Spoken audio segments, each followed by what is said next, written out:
welcome to the Old World Fanatics, your Warhammer Fantasy podcast to quench your hobby thirst for all things the old world. I'm one of your hosts as usual, Gummo, and I'm joined by Andrew and Josh. Just us three today. How is everyone?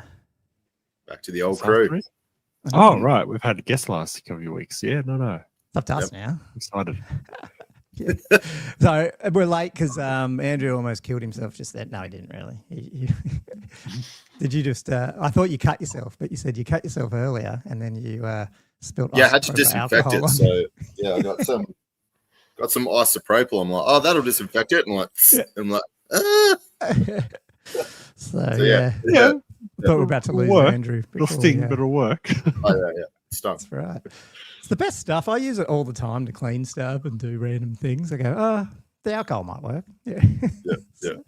How is everyone? Not just obviously here, but on the chat. Who have we got here today? We've got Mark's on as usual. Silver Dave. Oh, well, Fanatics is there. That's good. ASB's there. Entropy is in. Excellent. And one of the many not Matts. One of the many. Cool. Thanks, guys, for bearing with us like we do.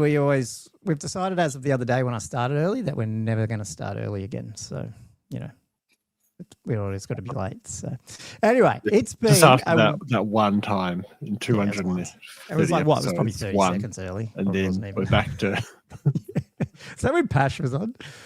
I'm trying to be like we're all prepared. I can't remember. I think it was.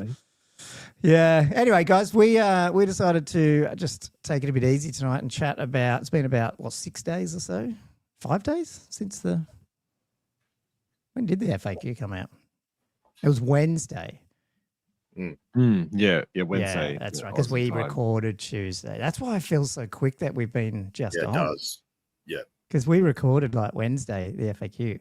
And then we were talking a couple of days later. What are we doing on the pod? I'm like, what the hell? We just talked about stuff that wasn't actually on the pod. So we were going to just burned all our good material on the FAQ.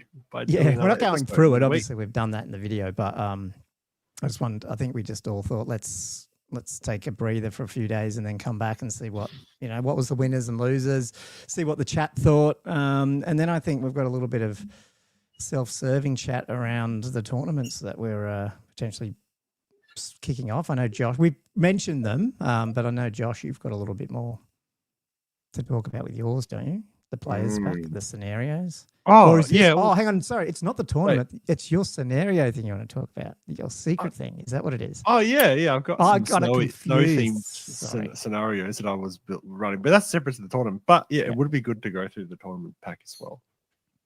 Hang on. So did I just screw it? Now I've got it really confused. Are we talking about your tournament or are we talking about this game thing you're building? I'm confused. Oh, God. Yeah, I'm confused. You know his card system? Are you using that in the tournament? Oh, yeah. No, not in the tournament. No, I'm not okay. We're not talking about that tonight? So that is a separate thing.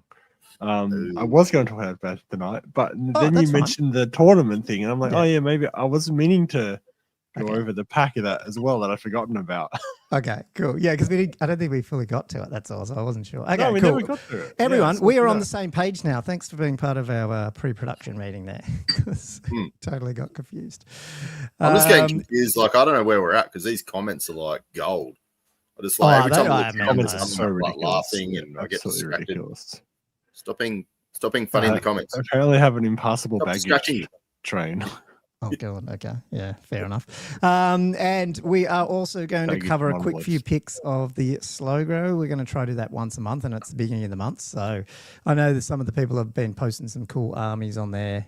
Way more progress than I have done because my hobby's been mostly virtual or digital. Is that the word? So at least you're doing something. I'm doing next to nothing. I've done 2 hours of hobby, if that. You always seem to be doing something, though. Yeah, no, but you're doing you spend hours and hours. You're doing heaps of. But that wouldn't be hobby if I wasn't doing what I'm doing. But it's for the community. I'm just selfishly painting my minis very, terribly.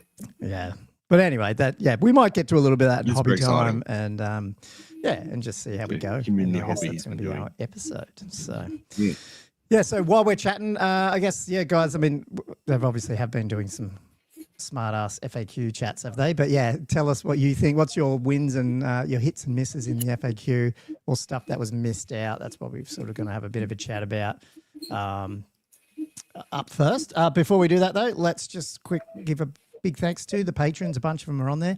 If you're the first time watching me ramble here, we do this for about 2 hours on a Monday or a Tuesday. Every week. On when we turn up. Yeah, every week. Usually Mondays. Yeah, usually in Australia. But if you haven't, please like, subscribe, and definitely like the stream. And throw your comments in there, even if you're watching this back while you're painting, because I think that's what most people do.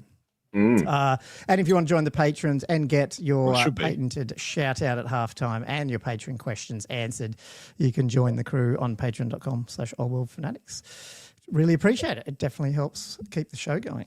Episode 130 as well. So obviously we like it enough to keep turning up. So big thank you. Cool. Yes. So where do we want to start with the FAQ? Do you guys need documents, or are we just going to go round robin, round the table, in terms of some of the things we liked or didn't like? Or was there anything that we missed last week, that we just read over and then realized, oh, crap, that was bigger than I thought? Oh, there was some. There was a lot of them. And one of them has already been in the comments, actually. Let's do it. ASB brought it up, which what's probably funny? I don't even know because I haven't really been following, so this is going to be new for me. That's all right. It was the old impassable baggage train that you can place anywhere in your deployment zone and a complete line of sight over. And at the time, guys, when we were reading it out, hot off the press, we're like, sure, great. That sounds fine. Now we think about it, we reflect it for a few days, and we're like, maybe this thing that you can put anywhere you like in the deployment zone. I mean, at least not with 3 inches of the table edge, but that anything can see over might not be such a good idea if you can.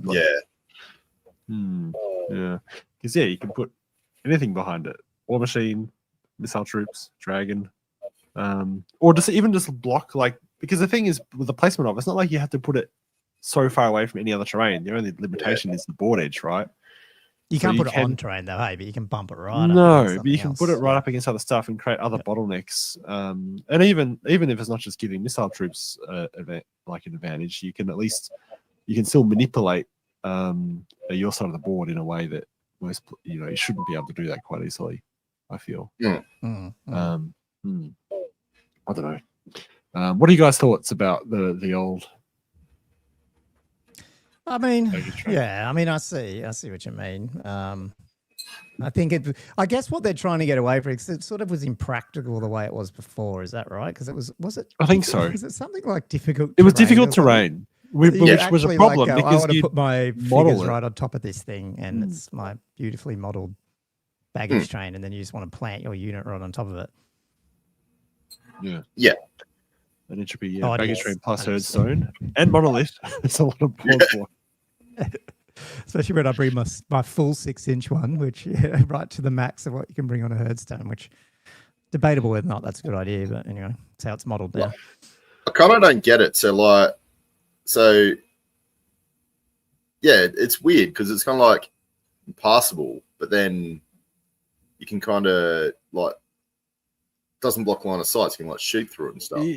So you can't see past your own troops, but you can see past the baggage. Yeah, train, it's like that. It's bizarre the way that they've come up with it. That suddenly that's really odd. Yeah. Just the way it moves around as well. If you do have it in where it's going to be dragged along, like we've done in Western Sydney War Game, it's obviously they're going to play with that as well because. Oh yeah, that's is that a core rule though, or is that, no? Was that just it's just the way that they've done it? Yeah. So it's just they're gonna have to redo that whole thing because now you could really abuse it and just it's like having a force field up, isn't it? And you just you can't get me you can't get me here because I'm protected on this side. You can't get me here because I'm protected, and now I've got this thing in front of me. Yeah. And if you attack that's great, but now you're sitting here for a turn, and then I'll just. I'll be able to. I'll be able to get you before you can get that type of thing. Because then you have to be stopped on it for an entire of your turn. So basically, if anyone comes along and knocks you off it, I'm sure. Look, I'm not smart enough to play too much jank on it, but I'm sure. And I think, correct me if I'm wrong, chat. I thought some tournaments were sort of ruling it a little bit that way occasionally as well, and then that was causing some of this weird stuff. And it was weird to see JW come out and actually rule it that way as well? Because I remember hearing about some weird stuff like that with the block. Yeah, sorry, impassable, but not, line of sight still there. So, yeah, baggage train of bonsais, which dweller is entry? Okay, yeah, I don't know. Yeah, it was an interesting one. Yeah, I'm going to get the FAQ up actually. Hang on, there's 4 of them now. It is helpful to have it up. Yeah. Do you want to hear my ranting? Go for it. Well, So I mean, we can cycle between us, Yeah. That was a negative one, but is that what we're doing at the moment? The ones they've lost? Or I don't know. Going to say whatever. Man, it's whatever. It's easier to start negative. I'm going to be finish on positive. Classic Psychology. GW fan and just whinge. It's classic GW fan. But yeah, it's been alluded to by quite a few people, and Mark just said it before as well. Like, it seems like it's only went for a few things. Like, they kind of hit Cathay, obviously, they need to get hit. Yeah. And so, like, they're hitting, stuff for undead where you've got your regen. They sorted that out, which need to get done as well. But then it just seems like, I don't know, did they just not look at any other faction outside of what Brett's really got a bit of a big hit? But there's. So are you taking a meandering path to the point he is? Is that what you're talking about? Oh, no, not at all. I think Seagard are well where they should be, and they're clearly a centric. They're right up there, man. Within the meta, they are. Yeah. They are smack bang in the middle. They're defining the game. Yeah, but it's not just that. Obviously, like people have said with the monstrous infantry, like they really need to do something with that. It's one of those things. I don't know how it works. I'd love to be a fly on the wall within like the GW, so like where they've got the little rules team or however that works, and how this like. I'll paint the picture of what that looks like. Right. I'll paint the picture of what it looks like. You walk in and you're like, I want to go and watch these guys working on the next FAQ, and you look, and they're over there working on Horus Heresy version 2.5 or Old World 2. They're not even looking at one. But this is something that they go, oh shit, it's on their calendar for, January week of the 23rd. They rock back from work. You know what it's like the first week back after you've been off for Christmas, and you're like, oh fuck yeah, I got to do that. That's right, I left that. And then it takes you a few days to bootstrap up, and then you ring 3 of your play testers that your mates with and go, what should I do? Oh, okay, yeah. And then they pump it out. That's probably what they're not painstakingly playing through various test games, working out the rules they're thinking about. I don't think once the. I don't know. Maybe I'm being a bit facetious and stuff, but no, I think you're right. I think you're right on that. As the edition closes out, I think they might be doing a lot there, but it'll be more for the next edition. And so I feel like sometimes it's a little bit like, I don't know, and I don't know. You know what would be really funny is I'd rather read the inbox of questions they get. That would be hilarious, because there'd be so many people who don't play a lot and have no idea of the rules, understandably, and then the amount of questions they would get through. Yeah, because they seem to fix shit that doesn't need to get fixed. So you're like, what? Why are they fixing that for? There's so many good things you need to fix, and you're like, you're rewording something terribly. For example, with that, Andrew, we don't play Chaos too much yet, so I guess chat tell us. Like the Chaos spawn, for example, going to 2d6 + 1. Yeah. Is that it's not a bad thing. No. But it's also compared to some of the other things out in the game that are just never seen just major things. It's just really I don't know. Maybe I'm just totally tweak, isn't it? When there's other stuff. Yeah. And just like the wood elf point changes, like across the board, there's all these drops. Very healthy for the game. Yeah. To get that, I don't think anyone's complaining about that. But you're right. It does. It's what they're complaining about is, all these other things that arguably are higher priority on the table. Yeah, it's just because clearly somebody plays Wood Elves, right, in there. Although they stuffed themselves. I don't know. I feel like I'd love to hear, where is the Wood Elf meta? I did poke my virtual head into a few Discords on Wood Elves, and most people are just lamenting still that you can't take Way Watchers and all this sort of stuff. Like it's like, thanks, but I don't know what we got here. I feel it's like, oh. And I haven't even looked at High Elves. I bet you they're screaming, just enjoy. Yeah. I mean, they're okay. No, they're not too bad, but no, they're not terrible, but it just seems to be, same like Minotaur Herd. They just, they've done, they've changed the points in Minotaurs, but I mean, it's the mechanic of the monstrous infantry just in general just doesn't seem to work for, not only them, Troll Hordes. I didn't fix monstrous infantry. They didn't touch it. I don't know if we, like you said this, Josh, I don't reckon they were aiming for a massive rule change. No, this time, and I'm like, sort to of be glad honest, they didn't. But I don't know. I was expecting less than they did, to be quite honest. But I guess what this conversation is saying is they did change stuff that didn't seem to be a big problem, and that's what was surprising.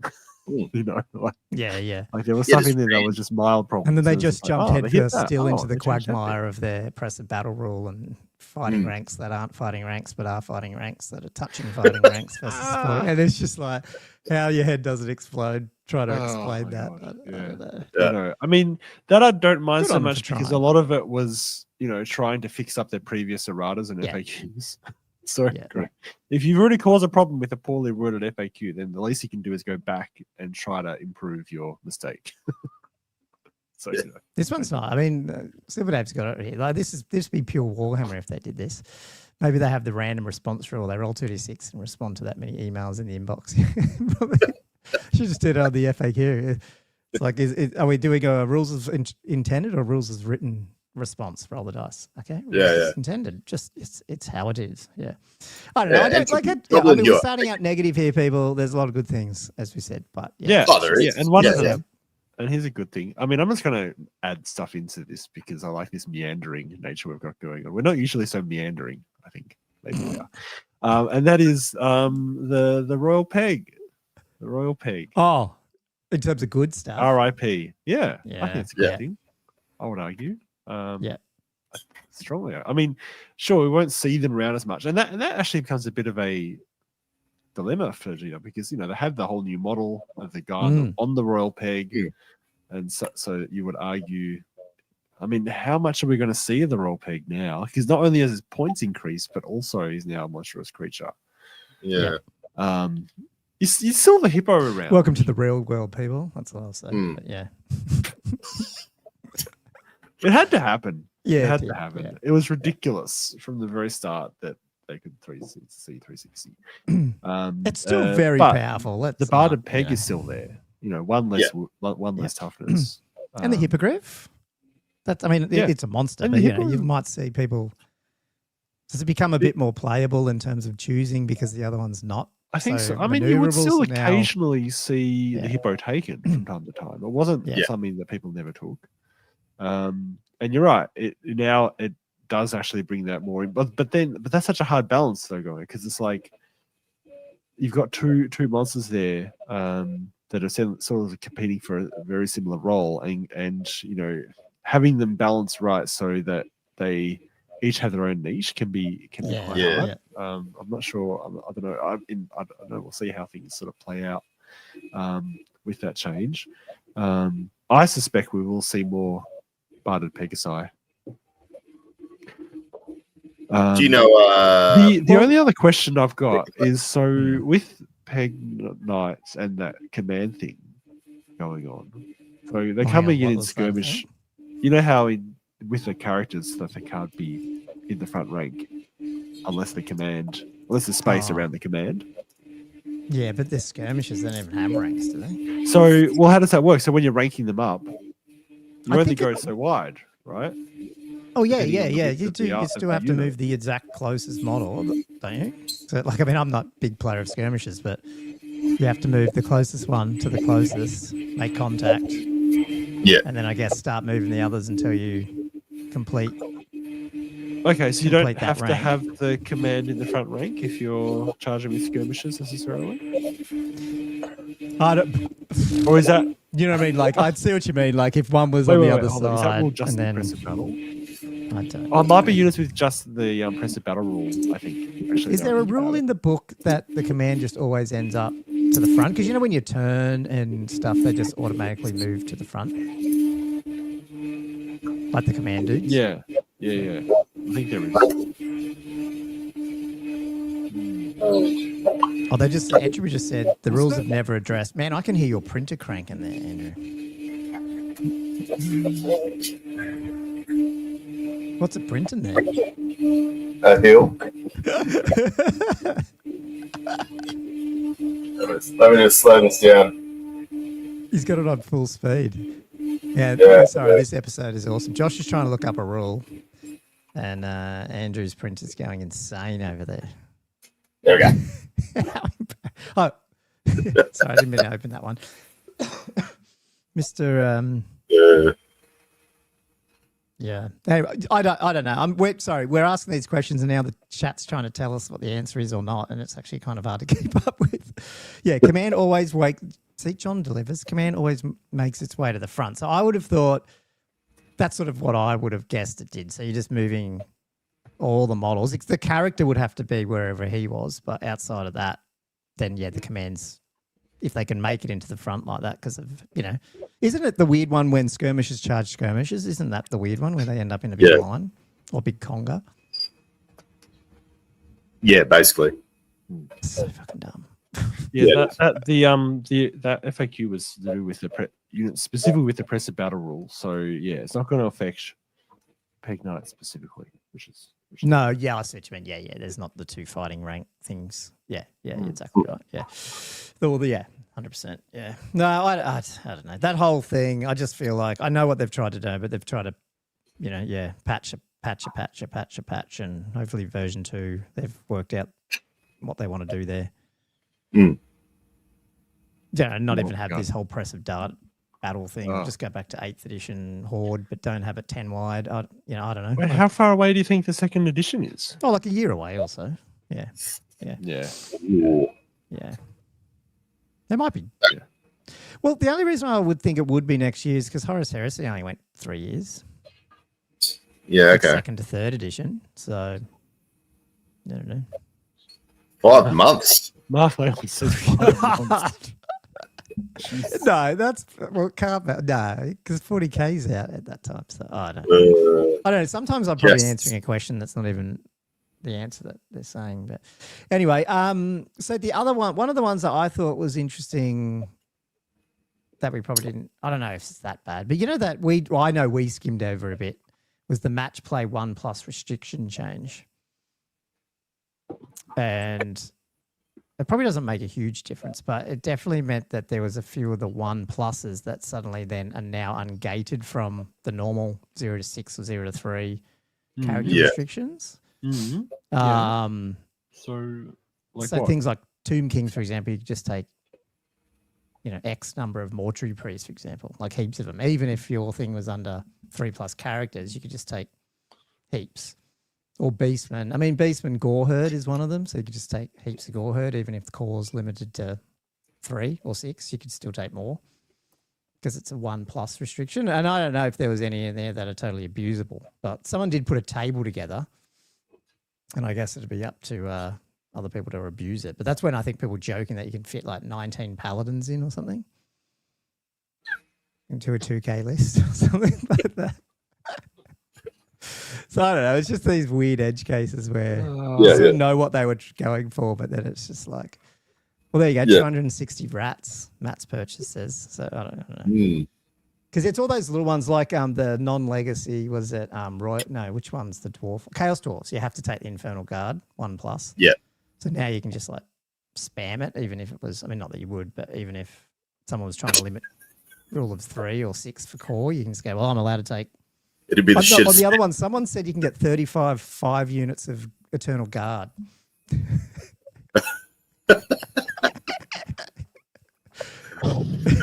Why would you want that many Eternal? 35 units. This be so annoying. Having said that, imagine, apart from them panicking off the board or like fallback and gourding off the board, that's a lot of units to try and actually get. Kill each time to get points out of it. It's like taking what was it called? Not MSU. Was it multiple? MSU. Yeah. To the max. Yeah, that's funny. Just little darts. At some point, you don't have that many weapons to take it out. Yeah. Hiding behind your, impassable baggage train. It's good. All 35 lined up in a big line. Yeah. I don't know. It's just funny when those things happen, but yeah, it's all cool. Yeah. What's any other misses, guys, that you had on there or whatever? Was there any units you just went, if they were dropping points, why didn't they drop points on blah? The spider, the big spider. Oh, that was my one, Josh. Very true. Oh, yeah, I get you. So I was trying to work out. He's probably been, because Josh has probably been trying to fit it into his WAR list somehow, his nomadic WAR. Yeah. I did try to fit it in at one point. Although then I was confused about the theme. So I don't know. I feel like nomadic WAR should be boars and wolves. Yeah, no, I agree. Yeah, you're probably right. But I mean, that, like, to me, that's an obvious one that just like knocks it down. I don't know. I feel like you have to. It'd be nice to see what it would look like if you're almost able to just take 2. Maybe that's too cheap, because what does that mean? 2,000 points. You'd have to get it down to 250 points. Take 2 of them in rare. Although I'm ignoring characters here, by the way. Because what is it now? 320? Oh, right. Just having it by itself. You're asking. No, it doesn't matter. You don't have to answer that one. But I reckon the Necro Sphinx needs to go up. Definitely. Yeah. It's pretty much an auto include. It's pretty rare you see a Tomb King's army that doesn't rock up with 1, if not 2. Mainly 1. I wonder if they'll. Usually they don't think like this because they triple nerf things. But I wonder if they'll we've nerfed the dragon. Probably don't want to nerf the Necro Sphinx as well as the dragon. Maybe, I don't know. Yeah, I think it's just those auto includes. They just need to look at there's armies and they've always got that auto include sort of unit to a certain extent. But yeah, I think Tomb Kings, that's definitely one of them. Seems quite cheap. The Orc Wyvern's another one that's like, Orcs and Goblins Wyverns, bit cheap really as well. Probably one of the better units for the points. It's struggle because then you're like, well, if I don't get to have them, like what else is? Well, that's the problem, isn't it? Like what else is doing that role? Because like Orcs, for example, flying around doing something like. What have you got? Well, that's it, because your monstrous mount, like you said, the spiders, your Ragnarok's just way too expensive. Yeah, too expensive. It's not actually that fast. I mean, it might be a bit better if, for example, they changed the whole move through cover, so it actually didn't have any disadvantage. Then you might go, a couple of spiders hooning along there. What I mean? That might actually be useful. But I don't know. Yeah, I thought that was a bit of not a miss. It's just if you're going to be pushing some points down, it would have been nice to look at each army and try and give 1 or 2 that was actually doable. Because the infantry are nice. Like when you see a unit like an infantry or cav get drops, it's nice. But I feel like the sizes of the units, it probably saves you 20 or 30 points, which is cool. But if you drop a monster like for 20 or 30, suddenly sometimes you unlock the use of it. Yeah. I don't know, mate. I don't know if they explained that very well, but I don't know. So anyway, maybe we'll see more going forward. What about good changes though, apart from obviously the no-brainers, Cathay, Raw Peg? I'll throw out a controversial one, and I'm an Orc player. I didn't mind them going, you know what? Quell Impetuosity is not automatic. It's a reroll. Yeah. Just purely to bring a little bit more of the Orkiness back, even though I know it's technically a nerf. I agree. Just like it's not as random as Animosity, but it's it's a leadership test. It's failable. Feels orky. I didn't mind that one. Yeah, no, I agree. A little bit of a chance it could completely fluff. Yeah. That's it. They don't fix Skaven either, because obviously they can't, because it's like legacy. But I feel like Skaven doesn't have that like randomness, and like because you can't shoot into your own units. Like it's kind of lost that, the realism of I suppose the way that it's portrayed in the fluff. So it doesn't represent the fluff, like you said. I want this is off topic, but back to your point about I'd love to be a fly on the wall. Do you reckon they ever do that? Like at the beginning of a big edition, they have one of those big boards up where it looks like a serial killer police room where they're tracking everything, but they've got pictures of every faction, and they're like, right, you know, orcs have to do this, like really just the characters. Do you reckon they ever do that? And the characteristics of that race, we have to like hit that, because I feel like Ninth Age lost that massively, but I feel like, and Old World's lost it a little bit. It'd be nice to not totally lose it. All their other game systems have lost it. Like that's yeah. Ludo narrative dissonance, eh? This thing's going off again. Oh, yeah, that's I slowed it down. Super loud. It's going nuts. There's not much you can do about it though. You can't really stop it. Actually, Josh, have you ever paused your 3D printer? Yeah, occasionally, but it's never did good. It work? No, I was going to say. I mean, it does, but then you get a little line where it's paused and it doesn't look great. Yeah. I'm going to throw out another one that I think is good, and it hurts me, and that's Voltide going up to a 9. Oh. Because it technically doesn't stop the build. It does make it a little bit, harder, but I think it does help people go, maybe I will try another approach. So I like those changes that aren't like, because what I like about it is it hasn't gone, oh great, Voltide shit, can't take that anymore. Like it's not that. Like they haven't, it's not like the TMP nerf where they went, TMP's gone. It's okay, but you've nerfed it and you've put it up and you've changed the rule for it and you've, all these other things killed it. Yeah. Well, not killed it fully, but at least what it was. It reduced it from the game-winning spell it was, Yeah. Whereas the Voltide one, I feel like they've gone, probably needed it. But it hasn't taken it out of the game. You can still build into it. You can use it. I think that's with what do you get? +3? +4? Well, you can get up to +4 with Wild Herd. Yeah. I've only got to roll a 5 and it's still going to go off. Yeah. So it's fine. Yeah. But the problem is, unfortunately, their build is. I mean, their highly competitive builds were really building into Viletide, and I think like that was what Beastmen were riding I'll bring on. entropy. So then, I think do we need? Legit. Yeah, that's the problem. Beastmen need to buff so many unplayable monsters. Yeah, I think that's what I was going towards. There's so many cool elements in that list that you don't see because they're overcosted or. Well, I thought if we went back to the beginning, if you played back a podcast 6 months in, artillery is shit, cannons are shit, so you can just run monsters everywhere. now people realize you still can't. If you don't have like triple saves or double saves, there's too many people running around with multi wounds, and the Gorgon dies quick.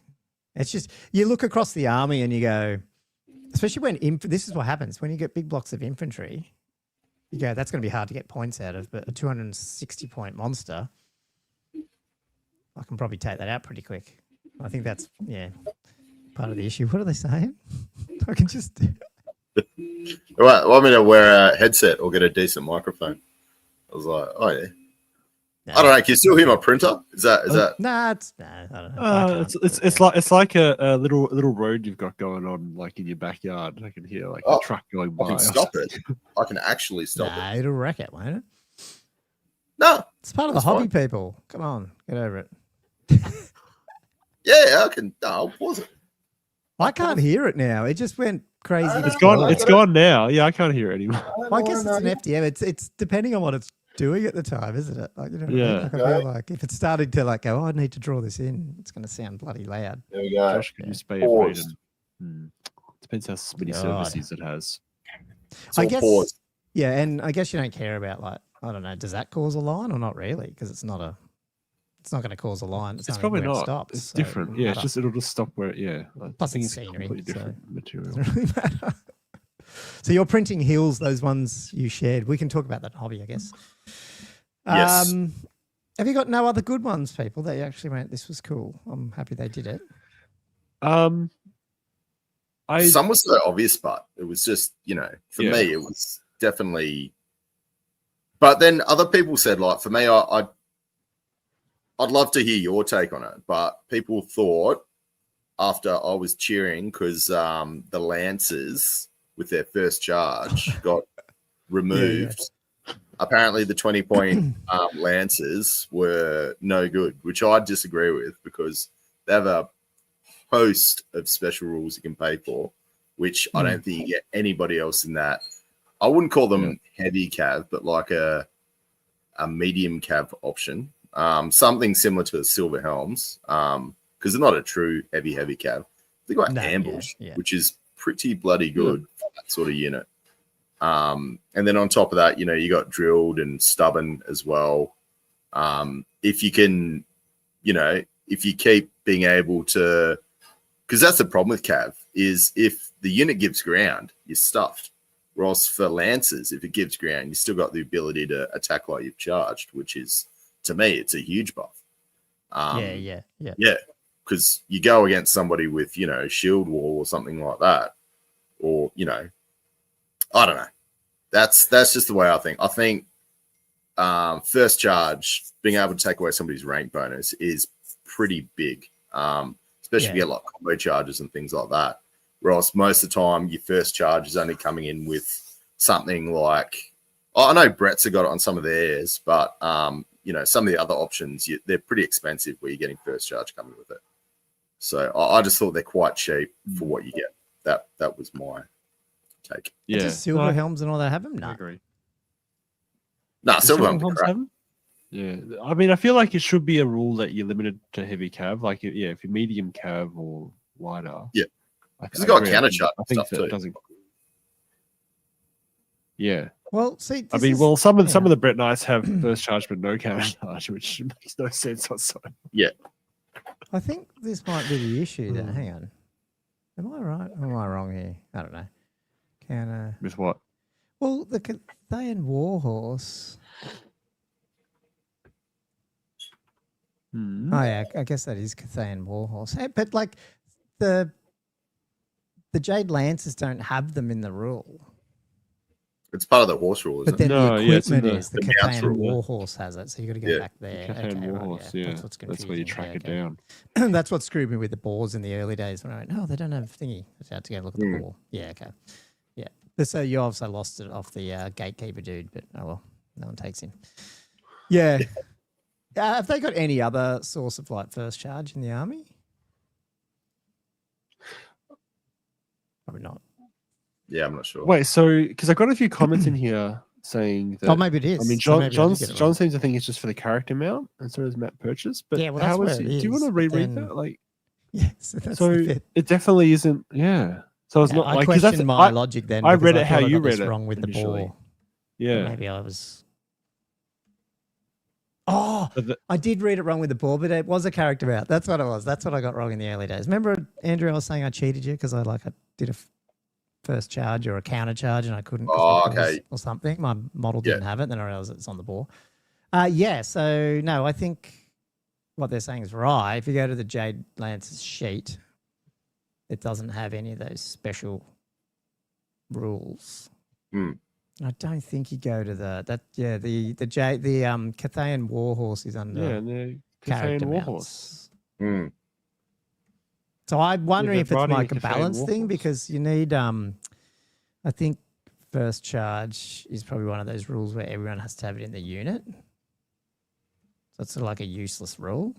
Sort of. I mean, I guess you could put that guy on and set him. But did Lancers ever have it?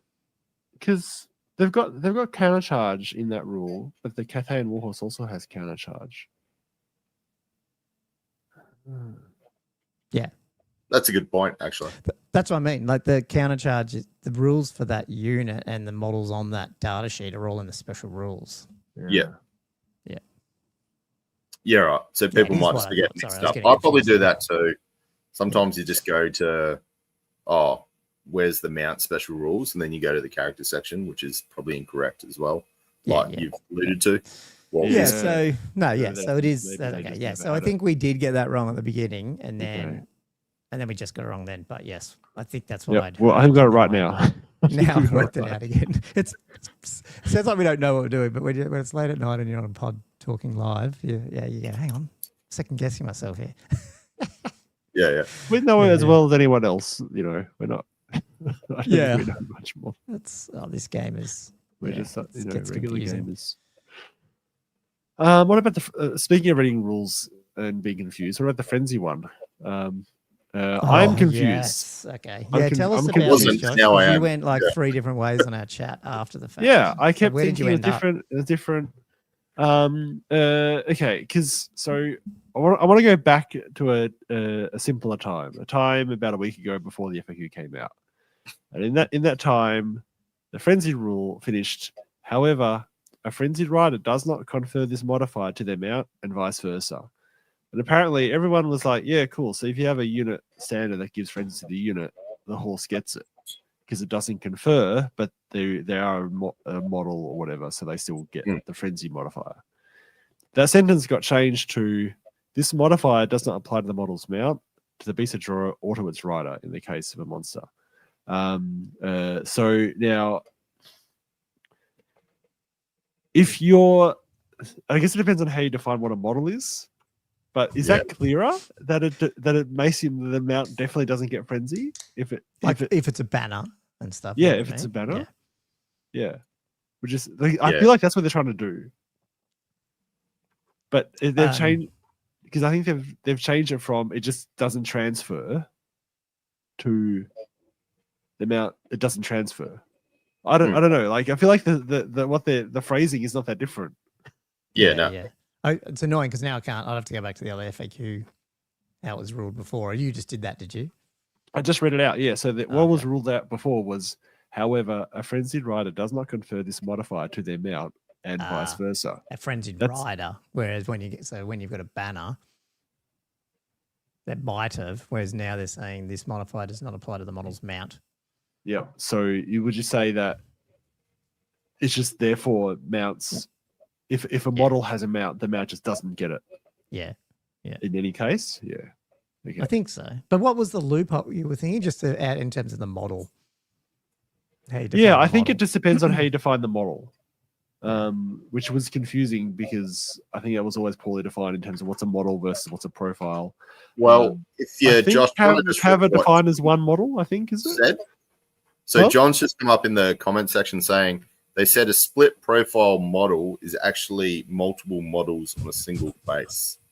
There it is. We're one fighting rank is actually 2 fighting ranks, but that ruins everything, doesn't it?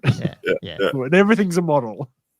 Yeah, basically, because then they said something like, "Of course it's a model because it's got figures on." Like that was that run right back around the impact hits. It all gets impact hits because, or something like that, wasn't it? Was it the impact hit rule they were talking about in one of the FAQs? And it's like, the hell, no one ever did that with like every model got it and every like every horse got it and all that crap. Clearly some spaz out there did. That was the impact hits, but something like that, Yeah, something like that, yeah.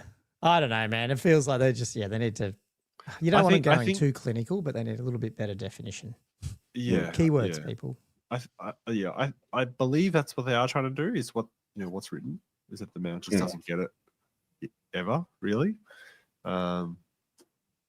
And I think that's probably how we should start playing it, because it's very hard to it's very semantic to try to argue against the way it's written, I feel. Just their whole model definition, it confuses my brain. Entropy's just confirming that, and then John said no, he doesn't. So the BSB on a chariot frenzy banner, does the horse and boars get it? No. That's sad, but it is what it is. It is sad. Really I was enjoying playing with stupid. stupid. Just don't see them anymore, eh? Yeah. Anywhere.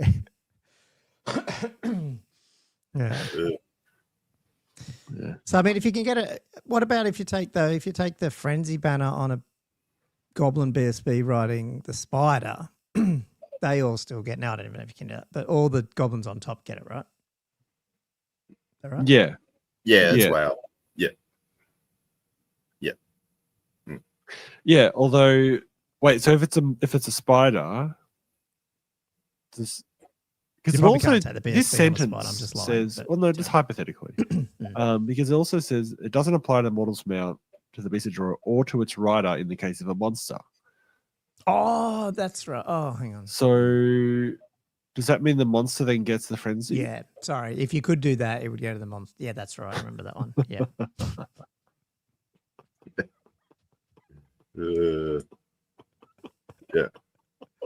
No, this so game. stupid. I love it, but man. Have we... Was 8th like this? We just never got these amount of FAQs and we didn't have the internet to really just deconstruct every version of it? Or is just old world just... Maybe everyone's just getting dumber. I mean, the 8th we edition did not have 6 monthly FAQs in 8th, nah. for sure. Yeah.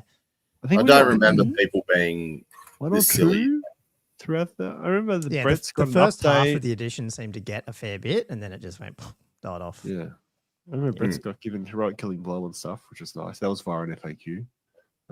Okay. But yeah, I don't remember anything like this. No. It's crazy. So there are a lot less podcasts talking about it anyway. Yeah. maybe we're the ones confused. But the unexpected good ones I saw was I thought the Skelly Chariots was good when I realised that it did come down. For a second I thought it went up in points, but down, and the 4+. Yep. It'd be interesting to play around with that a little bit, especially now that the dragon, is not like the tank that it was. Maybe there's some other builds where you'll see, like, for example, more Setras running around or something with chariots, or I don't know. Like, just be interested to see what people do. But even those 4-up by themselves running around, I mean, a 4-up save sometimes can be, fairly survivable. Or you have to throw something more at it that you would have shot something else. You know what I mean? How many points are they? 40? 43 or 41, I think it went down there, wasn't it? Or whatever it was, yeah. I think it was 43 and it went down to 41. Yeah.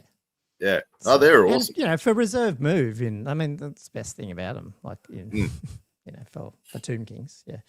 I reckon, like on the flanks, like 2 of them would just dominate a flank of, just if somebody puts chaff or something, usually somebody runs a bit of chaff on a flank. Like, if you sent 2 of them down, 80 points, that's pretty decent against it's annoying, isn't it? Yeah, you have to mediocre unit. Yeah.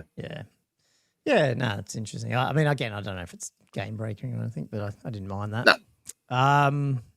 That was probably my good ones. I don't know if I had any others, guys, but what about the Doomseekers losing character? How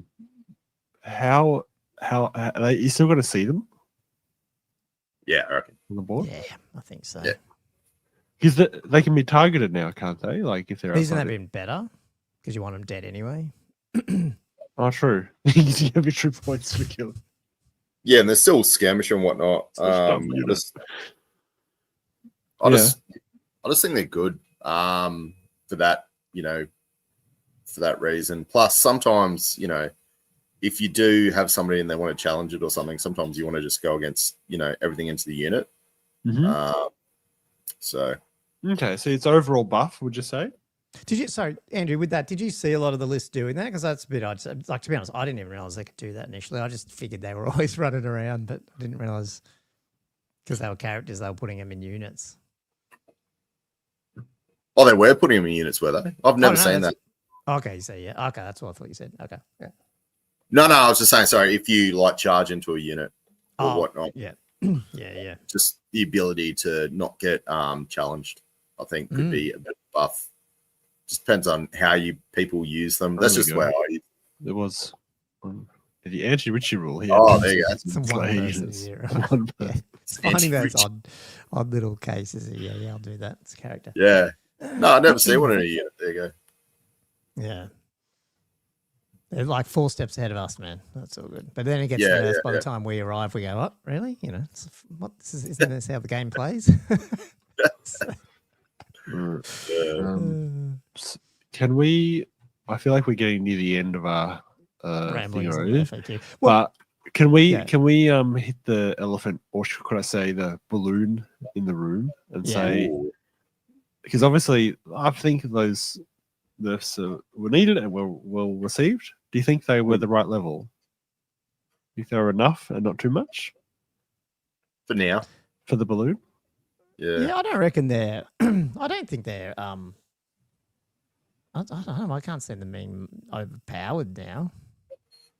No, my feeling is they're gonna. I think they're still very useful unit, but they'll fill a niche. The niche that they a different role they probably should have been filling from the start. I do want to see what happens with the new shoot. I don't know what you call them, but the The crane guns, is it? Yeah, whatever they are. Yeah, because I wonder if everyone will go crane guns, and then you'll buy crane gunners as well. It'll just be avoidance crane gun and just be really annoying. Yeah. So that's nice. Yeah, so good, but in a different way. Just really. I am a little bit annoyed that you couldn't have kept it at toughness 5, not because of it needed it, but I feel like sometimes when I see a big chariot, it's just toughness 5, and I don't have to ask. Now I have to sort of go, oh, that's toughness 4. That's right. I don't know. You know what I mean? It just feels like a lot of the big, heavy chariot things are all toughness 5. So, I don't know. Not my elf chariot. Yeah. Well. Look, when are they worried about mental load remembering things in this game? I did see, I mean, I'm sure it's not the first, but did you guys see the guy selling his Cathay boxes on the Australian bicycle swap? He hadn't got around to it, and he had like 5, I think it was 4 or 5 balloons, and then a bunch of the battalion box and stuff. And he said, yeah, he's just not going to get to it now with the FAQ. Nah, I was like, yeah, you're not putting 5 balloons together, that's for sure. Well, it's 4. I think it might have been 4, but yeah. Yeah. Still the balloon economy, it's going down like a. Oh, I should have done that. That's me. Oh, damn it. I can't find the button. No, sorry. I thought I had clapping. I don't know where is it? The trombone. What? I really should label them. I don't know what I'm pressing. You're just pressing random, literally pressing random. Yeah, I was just pressing random ones, but it doesn't matter. I knew one of them was something, but so professional. You're supposed to be the one who knows how this works. Oh man, not this anymore. I haven't looked at it for ages. Cool. Okay. No, the only thing I wanted to say with the FAQ overall is, like, what would you rate it out of 10? And do you think you'll see any type of shifts in which army will, apart from Cathay, do you foresee there's going to be some differences, or like, do you think it's not, everyone just goes back to what they were doing before now that it's come out, or? Ooh, that's a really hard question to answer, mate. It's so hard to tell. I think a lot of the stuff that was not in Legacy that was on the top end has been targeted and hit. The Valtai, the Peg Dukes, the balloons. Like, it will be interesting to see how things, where things land coming out of this. Do you reckon Vamps got hit? Really? I'm a bit worried about. They lost the regen, but do you reckon? Not really. That's what I mean. That's what I'm saying. Like, they're not. They're a legacy army, right? Yeah, so they're not being touched. Yeah. So they're sort of immune to being nerfed, really. So that comes down to the Renegades pack almost. They're almost. Wow. Ghost just said exactly that. Yeah. So actually, that gives a bit of responsibility to Val, really, because if we can't bring them down, and it's scary to nerf things because you often get a lot more pushback than buffing. Gotcha. I think I remember him writing that in his his little manifesto manifest about mainly just bringing things up rather than nerfing. But I'd be worried that if they don't, because everything else has been nerfed, that's up in that top echelon.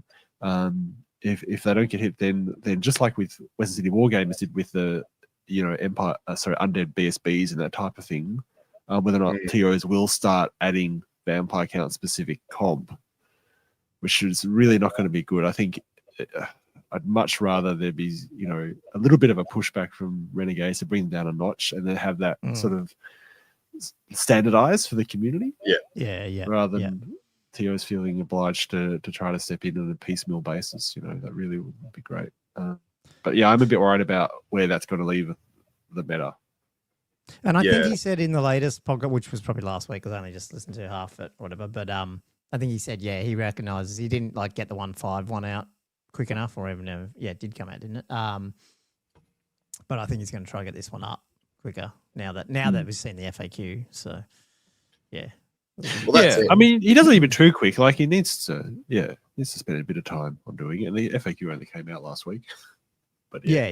Do you guys think Val and Rob are quite separate when you've got square-based comp not, doing what it does, and then you've got obviously Renegades also doing what it was, but they're both comping, Oh, you mean like these square? Because I don't have no idea. Actually, I didn't ever even finish watching their full square base comp video. Like, are you supposed to take renegades in that? Is that what you're saying, or are they separate? Well, I'm not sure because I don't like the way that square base comp works as such. But essentially, I don't know if they do combine them together and they sort of like work together, or if Rob and Val consult each other when it comes to. Well, I think I don't know who did that. I would imagine they both did the points ones. I don't know. I mean, I'm not sure. Yeah. Yeah. Yeah. I mean, the only thing I've seen from Old World Rankings when looking at the stats is the ones that run SBC, whatever it's called, square base comp. Yeah. It's good because you do see a lot of those bottom ones come up, but sometimes you see them dominate again. So you see like Wood Elves right up there, and you see, I can't remember what the other ones were that were always at the top. It was Ogres. No, it wasn't Ogres. Lizardmen are up there. It's definitely Wood Elves a lot. And even Minotaur Herd, you see them a bit. It's just because you end up with hundreds of points extra. It really does make a difference. So that's an interesting comment. So Square Base apparently has separate listings for Renegade and non-Renegade. So they did it. Okay. Which is quite curious. Oh, okay. Now that awesome. You said that. I didn't know that. Yeah. Neither did I. Yeah. Yeah. Well, that's it. You get so many more points. Yeah, it's like, yeah. That's a very good point. I didn't mention them. Yeah, they weren't up there, which is just, feels like it's sad that they're just not up there. The Rats after that. You'd think 600 extra points. Yeah. I don't know. The biggest thing I don't like about those extra different points, I don't mind if like one army gets it occasionally, like it used to happen in, was it ETC or 8th? Occasionally you'd give Bretts and stuff a little bit of extra points. But the vast number of sub-factions we've got, it just means there's just so many different types, and there's just a lot of, whenever you're giving so many different factions, so many different types of points, it just feels like it's pretty hard to work that out, what it does to it. So, ASB's trialing. There you go. It's a pain in the, I'm going to have to get it sorted. Yeah.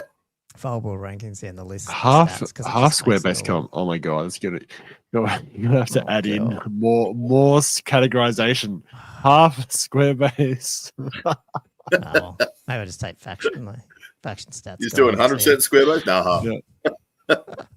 Oh my God. Oh, God.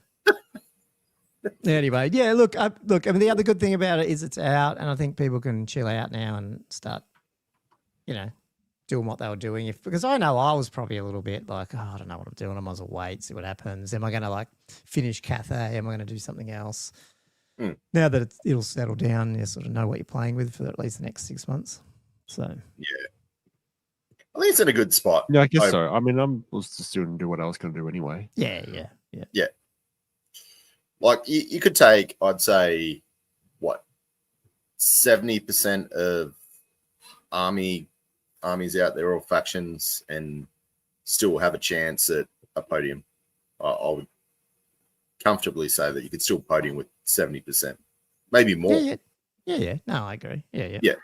Well, not even that. Like what you want, can I just zoom back out a bit and just the health of the game in general? What you want is to be able to put a list together and, whatever faction you want, and set up a game with a friend or a mate and be able to play that game in a way that you don't like. How when it first came out, your friend brought a Chaos Dragon and suddenly it just wouldn't be a fun game because it just dominated the whole board. I feel like we're not in that state. And, a lot of the stuff that through this FAQ has tweaked things or clarified things, brought some things back. I mean, so there's a lot of stuff they could have improved or didn't change that they would have been nice. But I feel like in terms of, if you're not trying to get the cutting edge, you mostly can make a list that's at least fun to play with other people. And I feel like that's what you want from a Warhammer game, right? I mean, I reckon that's a good take, actually. Yeah, because I think you're right. I mean, apart from, and what you said before, apart from the Renegade vampire one, it's probably has done that. I mean, Wild Herd might still be up there, but I still think Beastmen can be a bit swingy because of that. Like they're either really good, or if it doesn't go off, they can't really do a lot. So if you can take out those top Brett's, Vamps, Cathay, you're right. Like it opens up the field. You just play a game. So who are these dirty players rocking up with all these toughness? Like, I think that's what I have to play against. And now I think he was even chatting about having 5 at one point. See his meta hits. 5.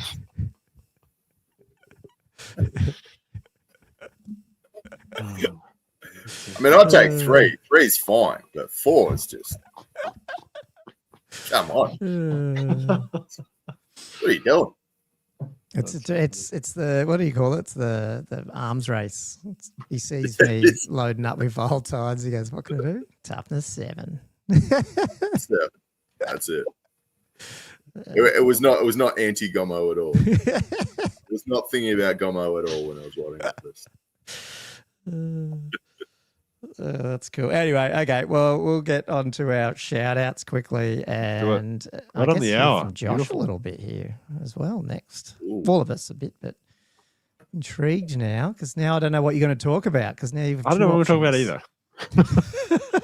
So here we go. It is halftime. Oh God, what has Patreon done to me? Sorry, I got a pop up and I don't know what it's for. Go away. There we go. Thank you for our patrons. These guys help us turn up every week like we've been doing, and they get our cool little shout out. Let's go down the list here. You know what? The column is not so big, so someone has reduced their crazy name, unlike last week. You know how I said it sent the whole table formatting crazy. Oh, yes. Yeah. Anyway, big thank you to Sexy Dave, Mark Hewitz, Shabismus, Amble of Doom, Western Sydney Wargamers Feud owner, Vinny, Louis Spagnaro, McCallan, the OG Sexy Great Bray Shaman, King Pash and the Mustache Rash, Tom Pickard, Not Matt, Jess Tools, Adam Lamb, the Orange Juicer, Matty Fiber 7137, Peter Holman, Mark Langley, Matt Hinton, the Old Warrior, and big thank you to Matt from last week. Very big thank you. He's awesome. Been chatting there. The Old Warrior blog, Warhammer the Old World, Silver Dave, Sporadic Sanity, Mark, Nick, Chris Bowler, Drunkhammer Nate, Ben, Shooter Louie, Benoit, Cam the Dentist, James McClellan, Liam Fallon, Tommy Coughlin, Jay McBride, Flatwell Jedge, bringing sexy back, Sexy Jelly. Sexy Jelly. There you go. I thought I saw him on there before. But Hero of the Old World, Keeler, Tommy Dogs. They've been wondering where you have been. I don't know if you Oh, hang on. That's Jelly who did that. Yeah, that's Jelly, man. He left. That's right. Sorry. That's right. That's right. Yeah, that was Jelly himself. Who's bringing the sexy back. So dumb. Keel Herd, Tommy Dogs, Matthew Klein, Perfidy Griff, Jess Tors, Wood Duck, Josh Griffiths, Ninanawum, Daniel Broadstock, Elliot Mitchum, Where's Gilthos Draconos? Have I missed one? No, doesn't matter. Diesel, Denny Gamer, Robert Z, Business Spotlight, Rocky Balbona Jim, OG Weller. Lewis cunt. I'm not going to say how you're supposed to pronounce it, Bobby. Louis Skunt. Gunwich. Henry Cavill and Todd Lloyd. Henry Cavill. Yeah, he's joined. He's come over to the Henry fantasy Cavill. Side. He's changed his name. Thanks, guys. Big thank you for all that. And I butchered half of them, but that's what you get. We had Todd on here before, actually. Is Todd gone? He's going to join us at Broadmeadow Bash. Brawl. Bash. I know. I keep spelling it. It's Brawl, I think. Brawl. I think I might have said Bash and then made the logo Brawl. So it is now Broadmeadow Brawl. Yeah. People are like, what's Broadmeadow? It's just a suburb, if you don't know, near us. That's where it is. The meadow. Cool. Yeah, I think we've got some questions, Josh, don't we? Yeah, question time. Let's hit the questions, guys. And I've got a question from this is someone who's never asked a question before, I believe. Hobby Horse. In the Patreon chat, he asked, and this you got this question right after which one's the Hobby Horse then? Or maybe they're not patrons. Because it's funny, if you're in the Patreons well, and then you leave, you're probably still in our chat. I don't know if it takes you out. Are you questioning the validity of this question asker? Yeah. Yeah, he'll have to clarify. Well, they'll have to clarify, hopefully. Well, you can either answer this question or not, pending authentication of the writer. What oils does Gomo use for his oil wash? And could you briefly describe the process, please? Oh, okay. Hang on. Let's see if I can find something. I've lost the window. Hang on. I'd sort of half prepped. Sort of, not really. You prepped for this? Ooh. I've got too many PDFs open. Let me just bring this up. Sorry. Hang on. I've screwed up. That's not hobby. Don't look at that picture. So I'm assuming when you said wash, you're talking about this. What the? Is that what are we looking at? Is that a bath? Trouble.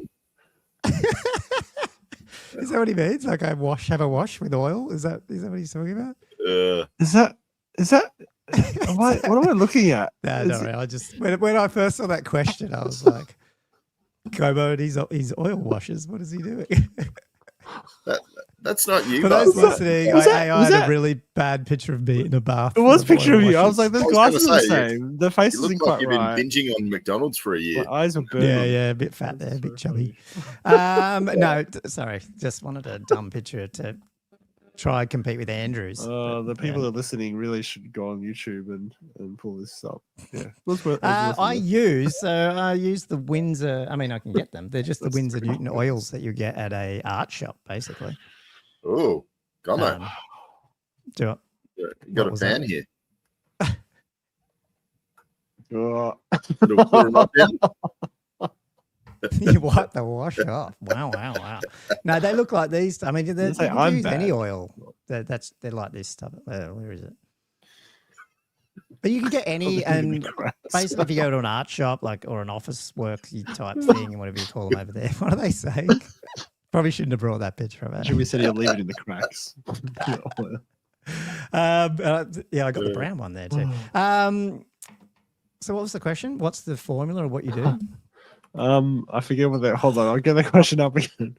What do you use? Which I think you've answered, and then your process. I mean, I might want to go too. Maybe I'll do a video of it at some point. But basically, I mean, it's just you mix a couple of. Well, the first thing is obviously paint your miniature in a way that you think it's really weird because you're used to doing like painting and then a wash and then a highlight.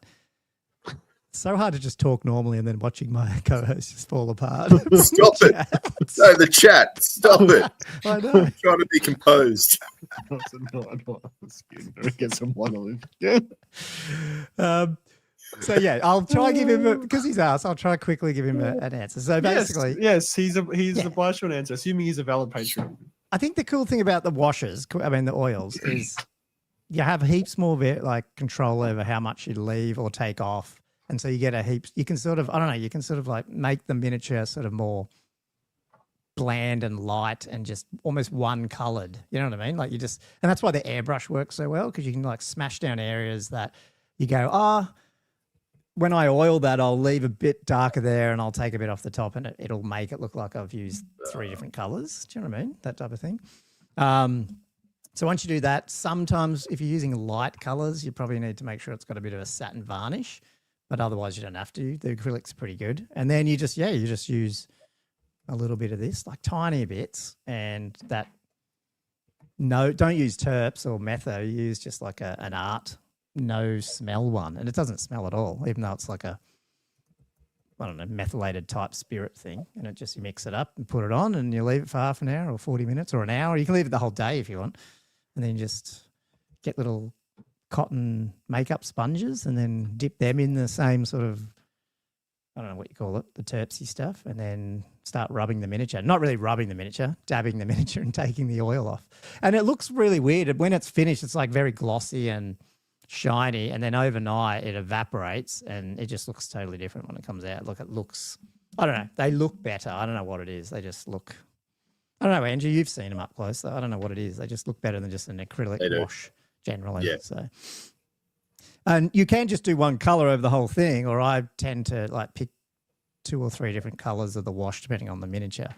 So I might put a bit of purple on skin, or I might put a black and or a greeny brown on stuff to make it look a bit, I don't know, earthy. But yeah, I'll try and do a different video because obviously oil washing is a whole thing. But I'll definitely, if you haven't done it, it's not as messy as I always thought it would be. It's actually not too bad. So I still need to do it. Tried it. I need to. Yeah, I'm just. It's one of those things. It's almost like you need a space. And it looks cool when you get the spidering right. Like what I mean by like you've got it on your brush, you touch it, and you can see it just go like. You see it sort of just spider out into all the crevices and stuff. That looks pretty cool. It's cheating, man. Everything is just hobby cheating. So, yeah, I will try and because I have got a few recorded airbrush videos, and obviously they will have some oil wash stuff on them. So I will try to finish them. I've just been very busy, as we might talk about in a minute. It's a little bit. I won't go into too much depth, but yeah, cool. So when you say spidering, is that when you're rubbing it off, then it no when you're putting it on with a brush, because it's like the capillary action of the oil, like it's sort of like you press it and it just spreads out, and that's what makes it so cool. Like it just spreads into all the areas and it goes off the surface a lot. Like I mean you got to whack it on a fair bit, and look, there's an art because it depends on how much oil you put in versus the paint and all that sort of crap. But I like I can't remember what it's called now. Like the thinner type stuff. Yeah, the thinner stuff. Yeah. Yeah, so but is one tip that I'm starting to learn. Like the more you thin it, obviously you've got more of that thinner, which means it'll probably take more of the acrylic off if you're not careful. So you got to like, it's a little bit of a balance act on how much you use. Especially because if you're doing a lot of armies and you want to do it quick, if you can avoid having to varnish the thing before you oil it, and then you generally varnish it with a satin, and you don't want to leave it like that. It's a bit shiny, so then you want to come back with a matte. Yeah. And it's just all these extra shit on top. So if you can get away without having to do that, which you can, and like on a bloody unit of 30 gore, if you look at each of my gore, you'll find the odd shoulder that's been rubbed a bit hard and it's gone back to like the primer, just in little bits, but it's primed brown, so yeah, can't really tell. So yeah, decided rubbing. Yeah. Good answer. Oh, and Entropy said Danny Paints has a good video on his channel, so definitely check out him because I mean that guy is leagues above me in painting. So yes, for sure. As he proved, we had him on with I think was that last year after CanCon. I think that must have been because he was showing off his the Empire, his Mona Lisa and stuff. Yeah. Horvath. He's making good use of his Patreon dollars. That's a question. Would you guys be interested in doing some sort of interview series on the topic of old world around the globe, interviewing players from other countries about how things are going over there? Ooh. Yeah, it'd be even better if, like, imagine if you could get sponsored and you go around and like you do it in person. That'd be good. I did it on person. That would be. It's like flying. We'll put a new tier up. Well, there you go. Alex is saying the Behemoths as well. Our World Behemoths have also got a oil wash video. Oh, cool. Awesome. So yeah, check them out. I don't even know where that was. Where's he said that? Last comment. I can't see it. The layman's video. Oh, is that what layman? Yeah. Okay. Well, layman's is like basic, isn't it? Like a layman's term. Yeah, okay. Yeah. Layman's, but so with an A. I didn't read it that way. Anyway, yeah. Oh, I'm guessing that's what he was saying. No, it probably is. I need to do that. I Yeah, think that's a pretty cool idea. I mean, we'd probably look at it. I mean, I think we just need to get better at prepping our... We used to be really good at preparing our episodes. We've all got a bit busy. So we will try to do a better job of that. Were Maybe we better? Can do that. You sure we'll prep better at prepping? Probably not. I feel like this is what we've always been doing. I feel like we used to like know 3 weeks out we might have this person on and stuff. And now we sort of go week to week. We were better at having guests. I think we had guests more regularly. Yeah. But I still feel like it was still within 2 or 3 days notice. I don't think we had 3 week out guests. Maybe you did, but I certainly never thought about organising that far ahead. I think our quickest last week, that Matt was the best. I mean, we literally got him on. When did you ask him, Josh? 5 p.m? Felt like. No, it was earlier than that. But yeah, it was. No, we've had some closies. I've had a few people come on with pretty short. I was certainly not the only one. That was not the only one. But definitely appreciated him doing that. Next question. Fuad asks predictions for what comes next after Cathay Wave 2, which hasn't come out yet, by the way. I think there were some people hoping this Sunday, the Sunday release, end of summer or something. And so that's the whole debate of what summer is. It's probably February. Oh, not end. How does end of summer? Sorry. Yeah, when does summer end in the US? Or when does it's the like winter? Feb, end? Wouldn't it? Feb, March. I don't know. So I don't know. I wouldn't be surprised if isn't US different though? Like a weird equinox thing or something? Yeah, you were telling me. Yeah. Got phases. Yeah. Phases of the moon. Yeah, they do. When the wolf howls. Stick to the month, people. It's easier. It's a bit easier, yeah. I don't know. Well, that's a good question. After Wave 2, anyway, what do you guys think? Do you think it's like a whole new? Do you reckon? Are you going with the rumors that we're going to see? Actually, I thought that was the case this morning when I woke up and I saw pictures of Marauders, but I was half asleep and opened up my Facebook and I saw this Cav unit and I went, oh, hang on, is that fucking Chaos? Oh no, it's just the split up. It's the pre-order up the Marauder Horseman. But for a second there, I thought. They've finally brought out, because I'm fully sort of expecting we're going to see new Chaos Warriors and new Chaos Knights, maybe. I don't know. Oh, do you think they'll keep hitting I just don't think they're going to stay with just the Marauders that we've got. I reckon they'll work through and just rehash some Chaos. That's my gut feel. I don't know if that's straight after that, but I think it's coming. If you got Age of Sigmar that's a lot of, that'd be nuts, really, if you got a new Chaos Knights, considering that, you got Age of Sigmar got new Knights not too long ago, and they're not bad. They're actually quite nice. So did AOS got new Marauders too not that long ago either. The Darko, true that. So I don't know, No, you think they're not going to keep hodgepodging it, just like random units everywhere? I don't know. I feel like they're going to do this for the Chaos, and then they'll just do something else entirely. There's no direction. I'll just roll those 2d6 again. Okay. One thing I'm wondering though is, so we're talking something about second edition coming out in 12 months' time or something like that. What do you think? Kislev is going to come out before then? Well, originally I went no, for thingy. I don't know. Do you think Kislev could be the release of the second edition? Or do you think it will come out before then? Is it? I don't know. It's like, could you see it coming out Empire might be in 6 there, months' so time? The Kislev release, but then they would have a second edition come out 6 months after that. What's the most popular? Timing seems a bit weird. Factions and the most like you look at it and you go, "That's Total War," and I know that's 8th edition stuff, but I reckon they might be learning their lessons and going, "We should make the box set for second edition something that's very." People can walk in the shop and go, "Oh, that's the game," and pick that up. So I don't know if that's Empire versus Chaos. So in that case, yes, you could do a bit of Kislev in there, but you wouldn't have to do the whole army as Kislev. You could sort of bring out some generic Empire shit. Maybe could they do Chaos versus Kislev? Could they put those new Marauders and stuff in a maybe? I feel like we're going to get all that with stuff a whole new kit earlier. of Kislev. Oh, Josh is on point. He knows what's going on. He's been chatting to Mark. Like that if it was a whole new box, all new I don't think the War of Chaos is going to be second edition even.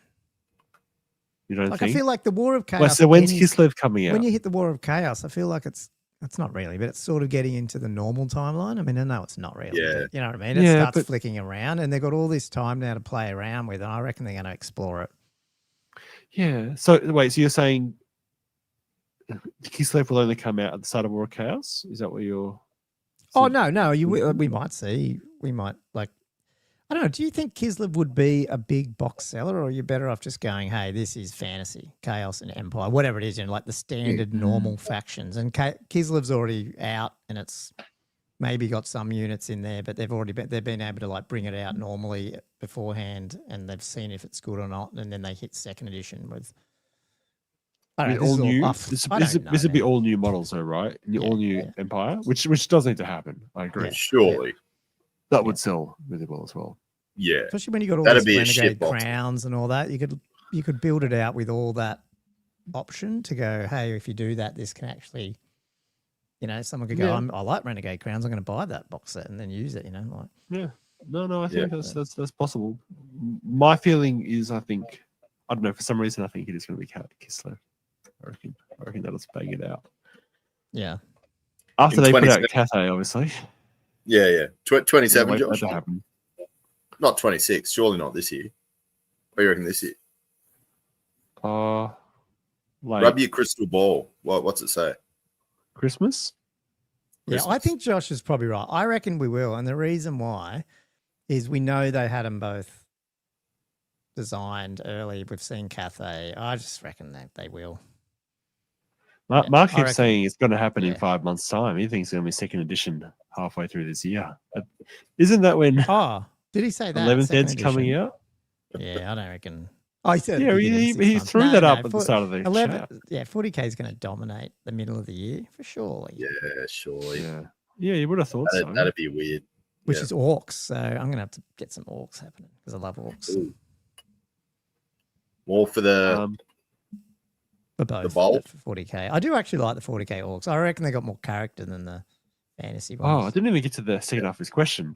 Because, he said, prediction for comes after the Cathay. And then it's all because of 11th Ed 40K and all the new 40K games / movies, essentially. Do you think we might be in for a very quiet year? No, I don't think we're I don't think it'll be quiet. I don't think it'll be quiet.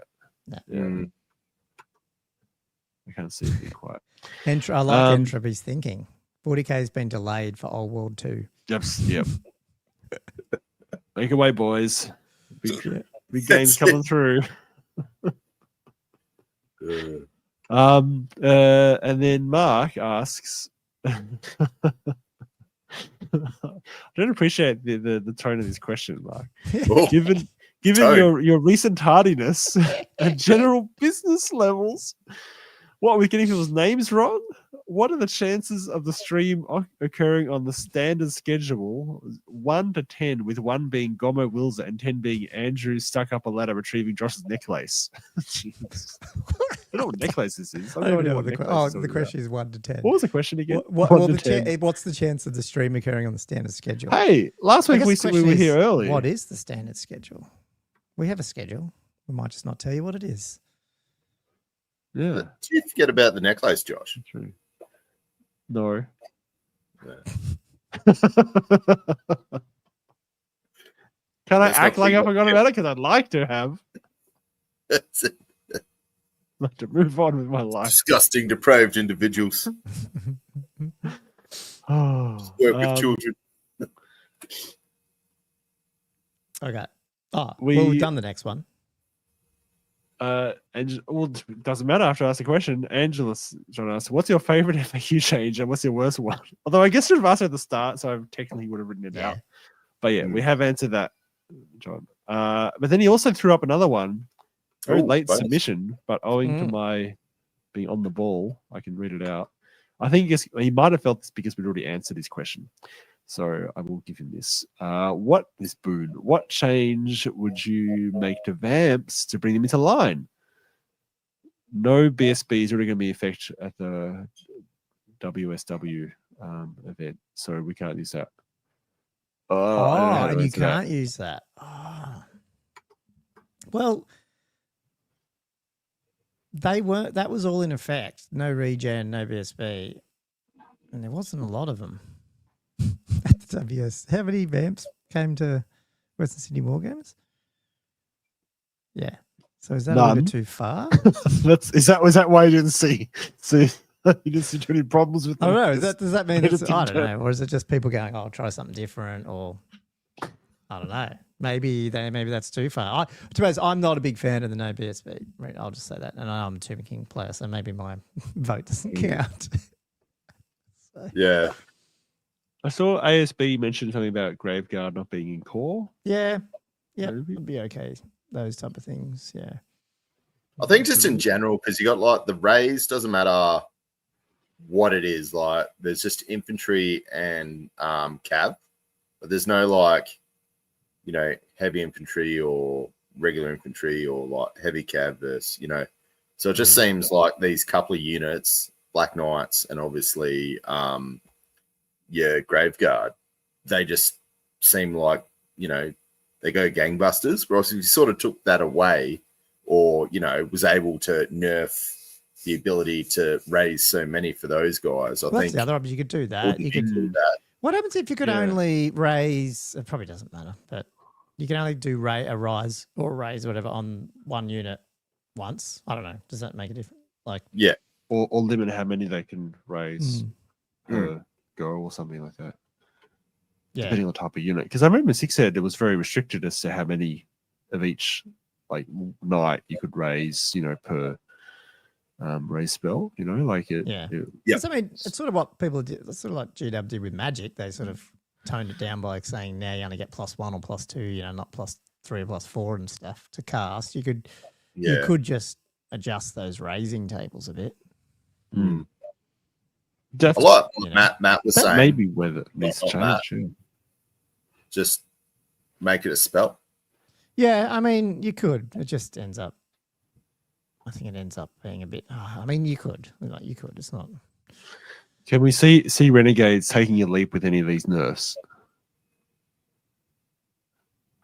I don't know. Do you think they'll have the courage to go? That's it. You can only raise so many. Whoosh, like yeah. Whack. I don't know. I'd love to see it. A grave guard is bad when you do take. Like, I don't mind that rule around that they have where you can't take the magic banners on the unit, or maybe there's certain banners that you can't take on core units or something like that. So you're stopping that 5-up, like regen or whatever it is on them and stuff. That's what it is. Yeah.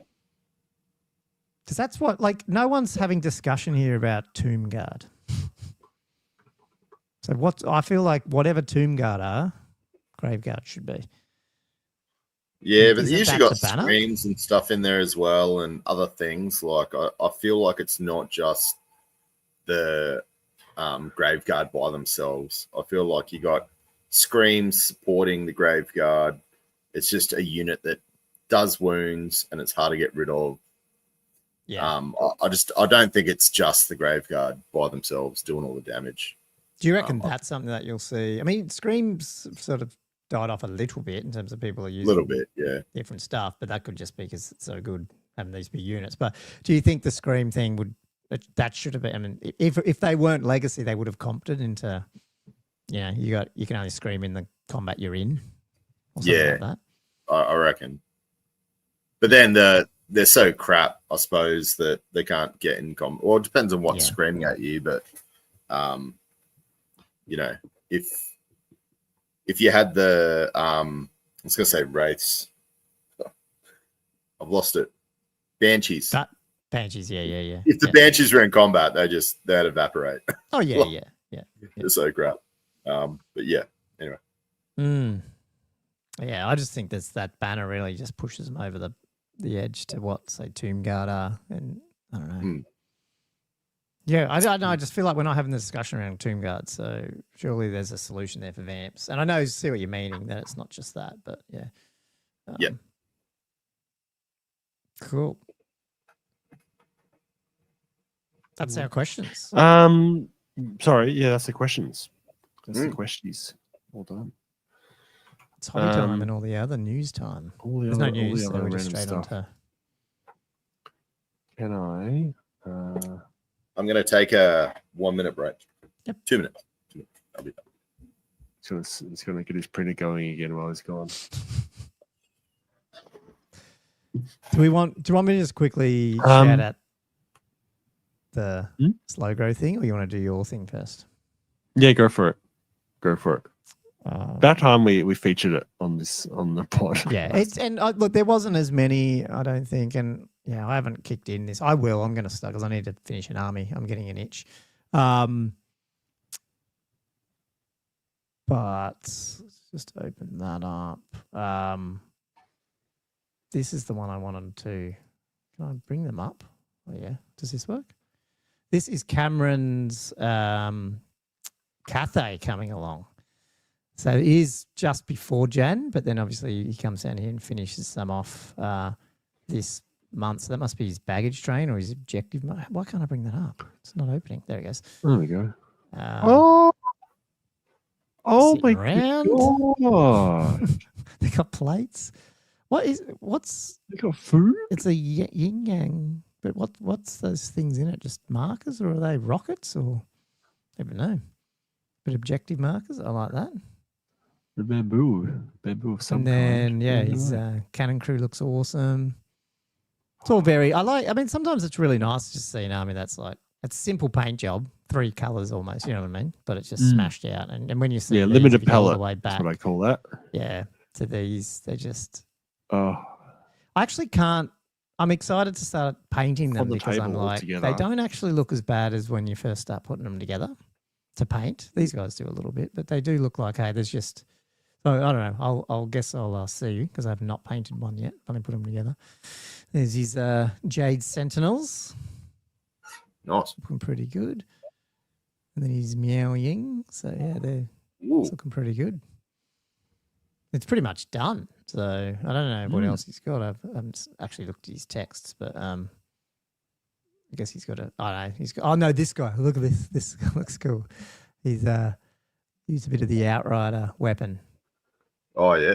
For the gun. That is cool. Right. Cool. So that looks cool. So I've been to see when that gets painted up. Conversion actually. It is. It's not too bad. Yeah, like the shoulder pad. It was just a standard arm, but yeah. That is nice. It hides it nicely. It's probably the elbow, is it? Not even that. Yeah. That's a good one. I'm not sure if there was heaps. That was all last month, I think. So we probably need to promote this a little bit. If you are painting an army, jump over onto the Discord and jump into the Slow Grow 2026. We are doing. Where is it? That's last month. Ask Mark. He'll tell us what we're painting for February. It would have been around. Have you got your photos in there, Tomo? Was that of mine? Yeah.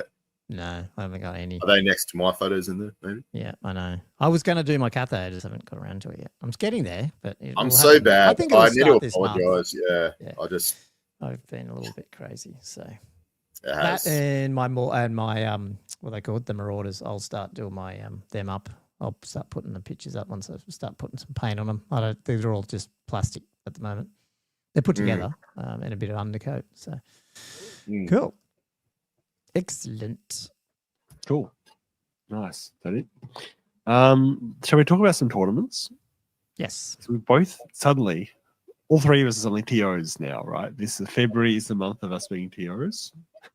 It is. We went from like nothing to having 2 tournaments in the same month. And you guys are having your tournament before me. Like yours is in like 2 weeks. Yep. Like what the heck? 2 weeks. Yeah. Yeah, it's a little tester. You know, thanks to Andrew and Cam scoping out good games. It was good. I will. Can I go through? I'm here to go through my pack. Go through yours because ours is very. We deliberately. We're expecting. I don't know if it's actually true, but we were wondering if we'd get new people around the scene coming, and there's a couple of people there that don't play heaps, but then we'll end up with a bunch of people that do know the game. So we try to keep it simple. So we've really only got straight up battle line, and then we've got like only one objective secondary on the other 2. So it's not like I wouldn't call our comp's not very, and we're just using WG's comp as such, if you know what I mean, minus Cathay because Cathay's been. Thank you, John and Michael. Yeah, we're just going to go with that. So. Yeah, I think yours is more interesting, Josh, in terms of the, the flavour of it. Ours is just a good game, 3 games on a Sunday and having some fun. Is that going to work? Oh, it's very. How do I get that? Because you've uploaded this here. No, hold on. You'll have to just share it as a doc, I think. Yeah. I will. John's probably seen our players pack that I did, but it's basically I just keep copying whatever Western Sydney Wargamers do in terms of the style. So thank you, John. I don't know who invented it, but like the little army picks in the corner, all this stuff. This is all ripped out of yours. It's obviously rebranded, but no, it looks. Big thank you to Western Sydney Wargamers. They did a really cool player pack, I think, and so I've sort of copied a lot of theirs. So. But you put it together very nicely. It's a very tidy pack. I like what you did. It's very professional. Just like our podcast. I think I've got mine. I'm not really an artist. This works better. It worked. Oh yeah, that is better. Can I pull that down? Yeah. There we go. Cool. It was just in my portrait monitor, so it made it look really narrow. Okay. Yeah. But yeah, so it's a 650-point battle march happening on the 28th of February, which is like 4 weeks or just under 4 weeks away. Under 4 weeks, yeah. Yeah. I mean, it's not as close as yours, but it's still getting close. So it is 5 rounds. I've gone for 75 minutes per round at 650 points. I reckon that'll be a reasonable period to get that size through. Yeah. Not that I played this size, so I shouldn't comment. And it's 15-minute breaks per round. So I feel like there's a reasonable amount of leeway going on there, I think. So yeah, it is using renegades, and I have got a little bit of other comp in there as well, just slightly. Hold on, I'll just go down to it. So yeah, all the normal battle match stuff, but it's only you can just get one extremely cold magic item. You only get one skirmisher. Some of these are from a couple of other compacts I'm reading. One magic missile spell, an ethereal just gets a 3-up ward save just to try to.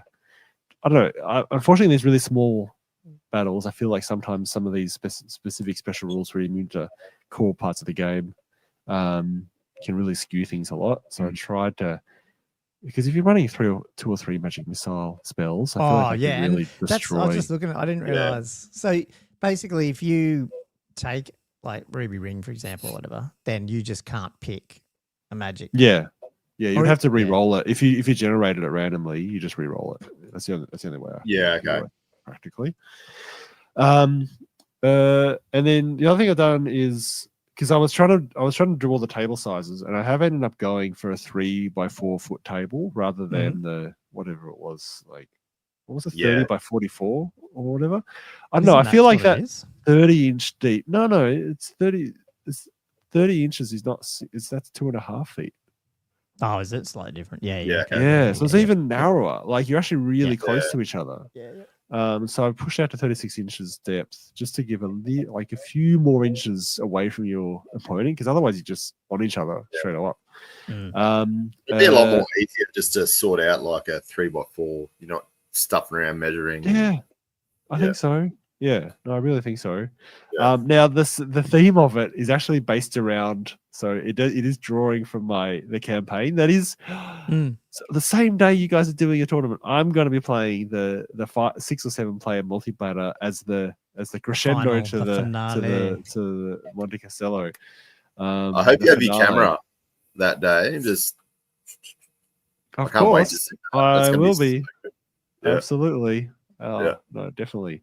But I have themed this around the guy that might have set this whole thing in motion, and in terms of the destruction of Monte Castello, the big fortress. But it's really not at a very high level. It's really about rumor and villagers saying, "Oh, I think he might have been turned into a cow."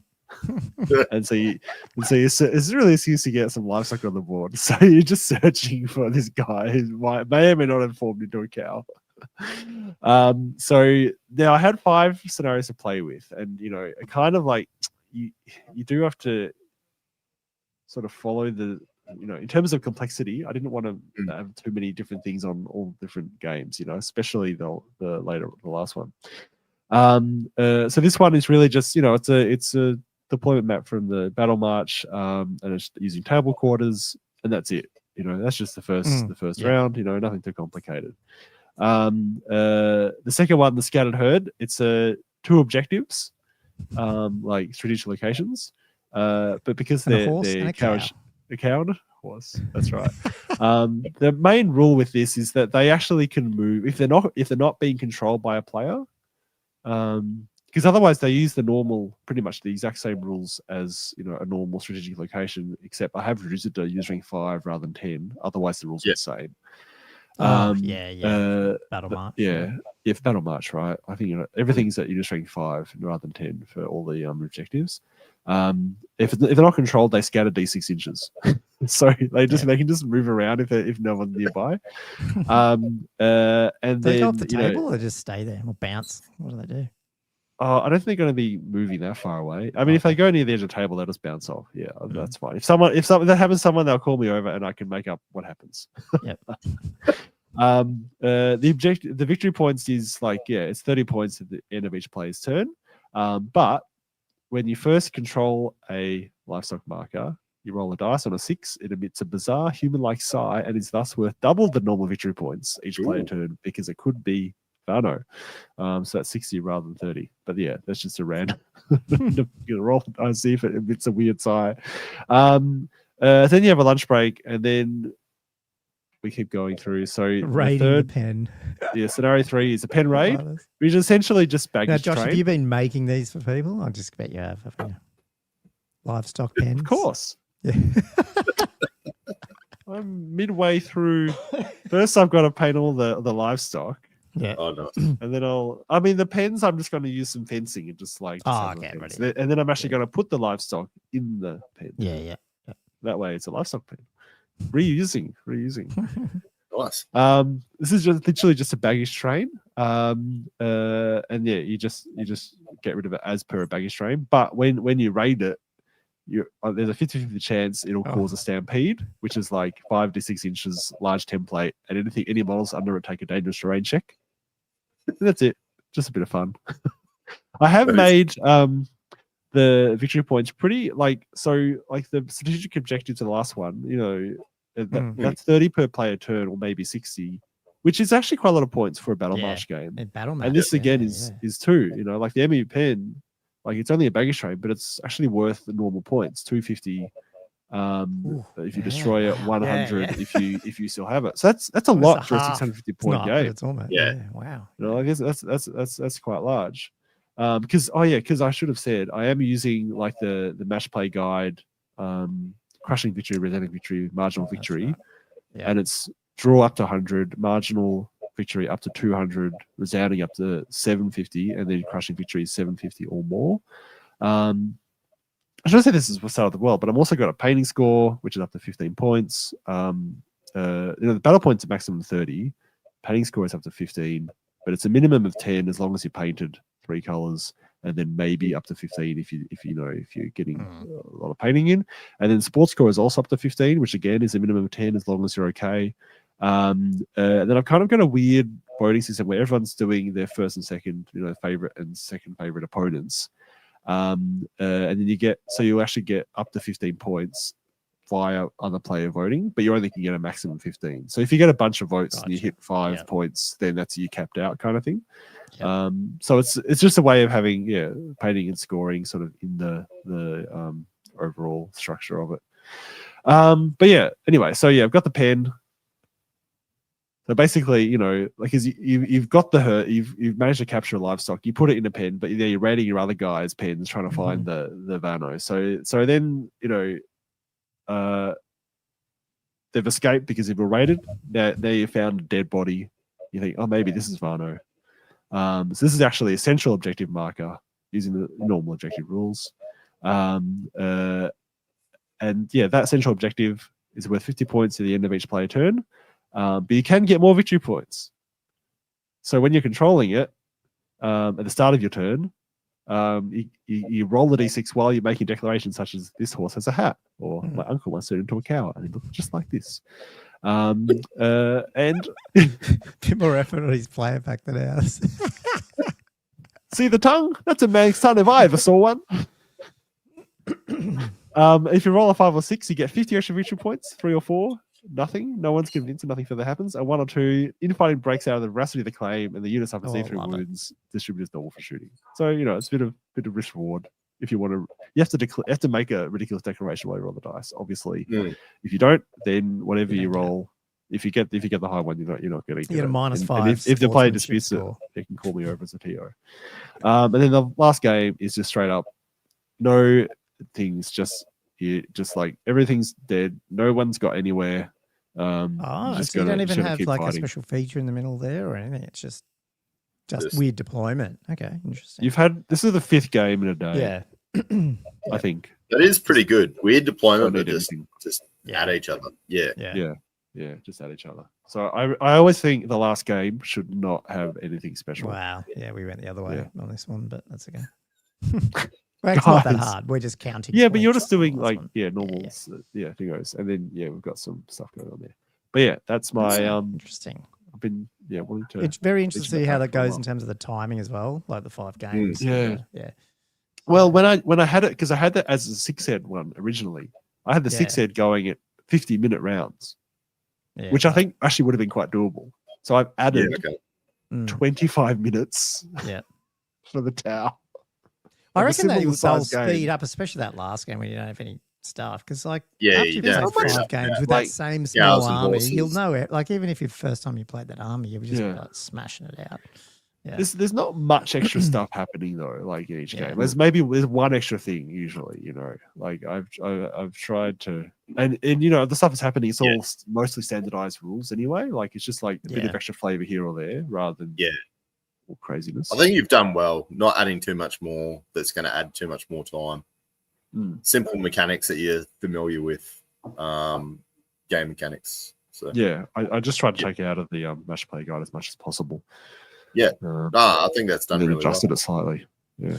Cool. Well, it'll be interesting to see after February how they went and when's our next ones we're running and if they're bigger. Oh man, it depends because we're having more tournaments coming now. So we have.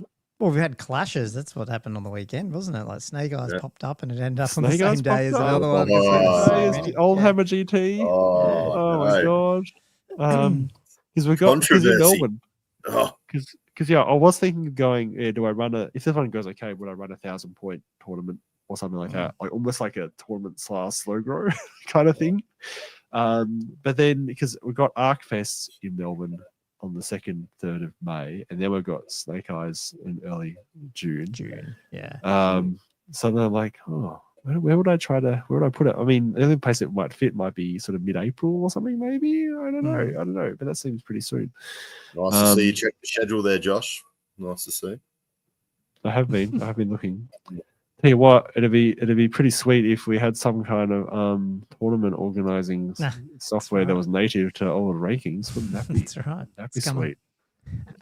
So the cool thing is our. Oh yeah, you're right. Yeah. I was going to say, Josh, with your one. I was going to say Count of Monte Cristo, but it's not. The Fort of Monte Cristo. Yes. Yeah, are you going to put together after the little final battle?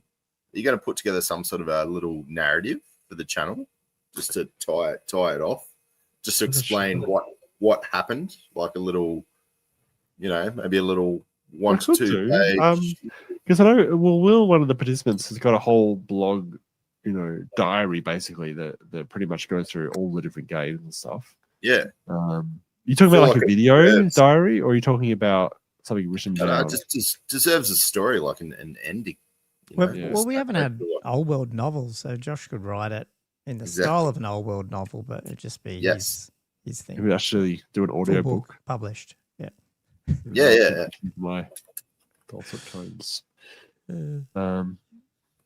It'd be good to wrap it up and sort of have a cool little fluffy sort of narrative ending to it. I suppose nothing huge or something. Yeah. I'd feel lost without it. Like I'd just be questioning myself for days.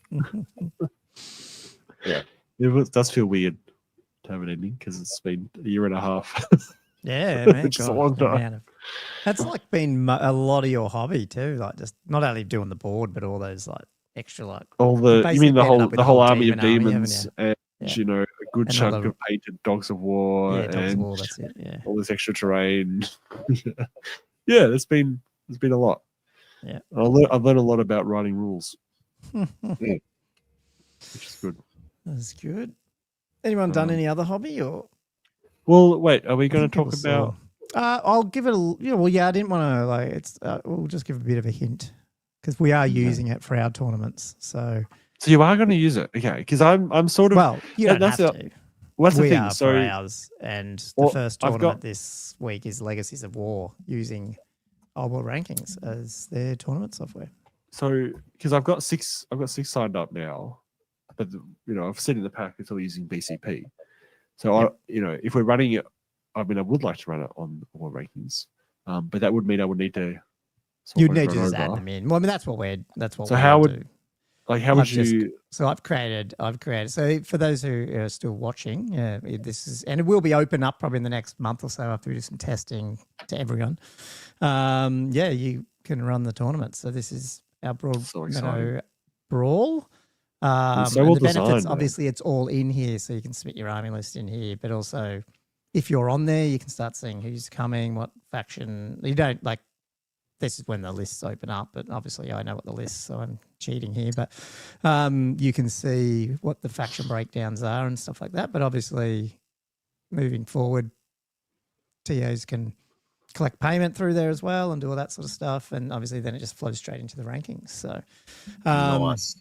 Yeah, and you get a lot more detail about, players pack, FAQ docs are all in here, everything. And the cool thing, although it is still, as Josh will attest, little buggy in places, is TOs can just drop their players pack in and it creates the shell of the tournament for you. So the idea, you don't have to put everything in yourself. So, but this will all be coming and there'll be heaps of stuff. Obviously, I'll promote it big time once it launches, but it is nice to know that there's a couple of people beta testing it for me, and we'll give it the run around in February and see how it goes.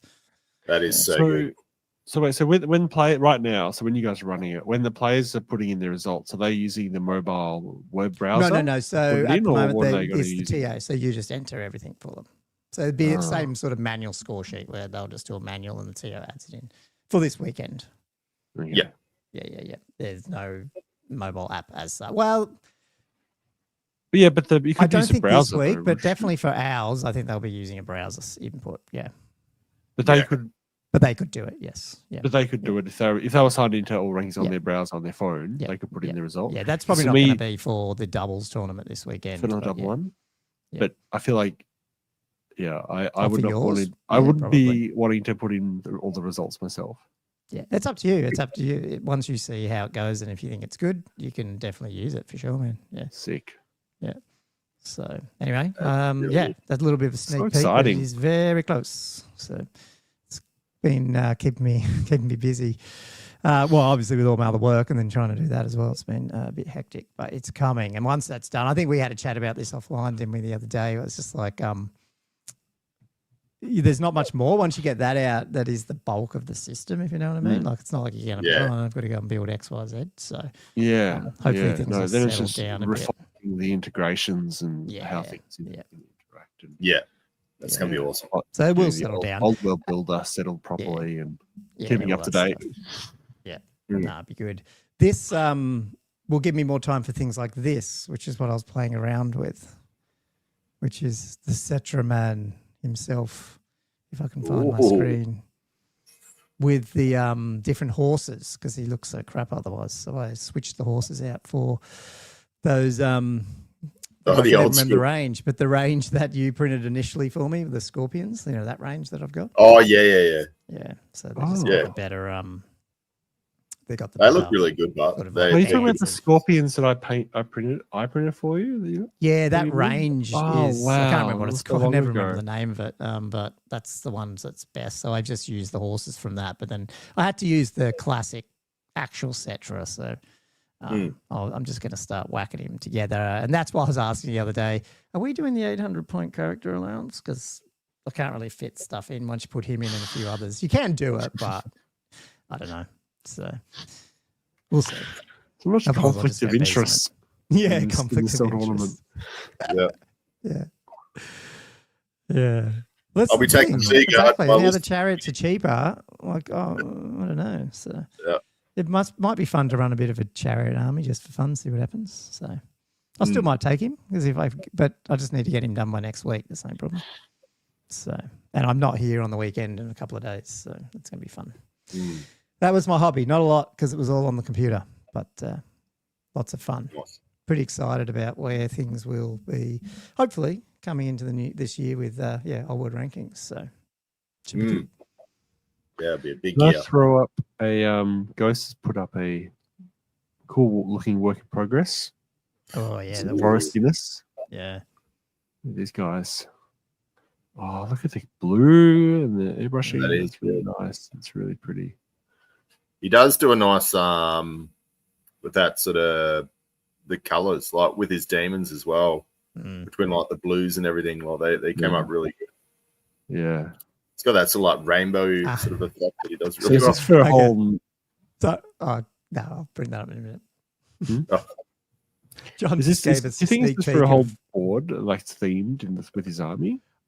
I don't know. I don't know what this is for, unless it's just Let's see, let's- terrain. It's probably terrain for this weekend, obviously, but yeah. Yeah. Now, we showed his last week, didn't we? Those bloody buildings he did. They were freaking fabulous. Was that last week? Yeah, that was last week. Yeah. I need to find out where they wanted them printed as well. They look cool. And I want to find out. I want to have an update about the bricks. Because I don't, because this is a shot that got posted like right as we finished recording last week. Yeah. This is Matt's. These Mordheim bricks, not on Matt putting those up. And then he put up the other side of the board, which is this. What the hell? What? Oh my god, there's just so many bricks there. How do you do that? How can you sit there and do that? What? I know it's the only way, board, but the only way you could probably do it is by sitting and listening to some inane chatter of three blokes. Yeah, that's right. On a Monday night. Oh, just need monotony. Yeah, that is. Yeah, that's worse than Josh Payton. I mean, at least you did different, like, with your actual scenario board, like the actual Mighty Empire tiles. At least that's.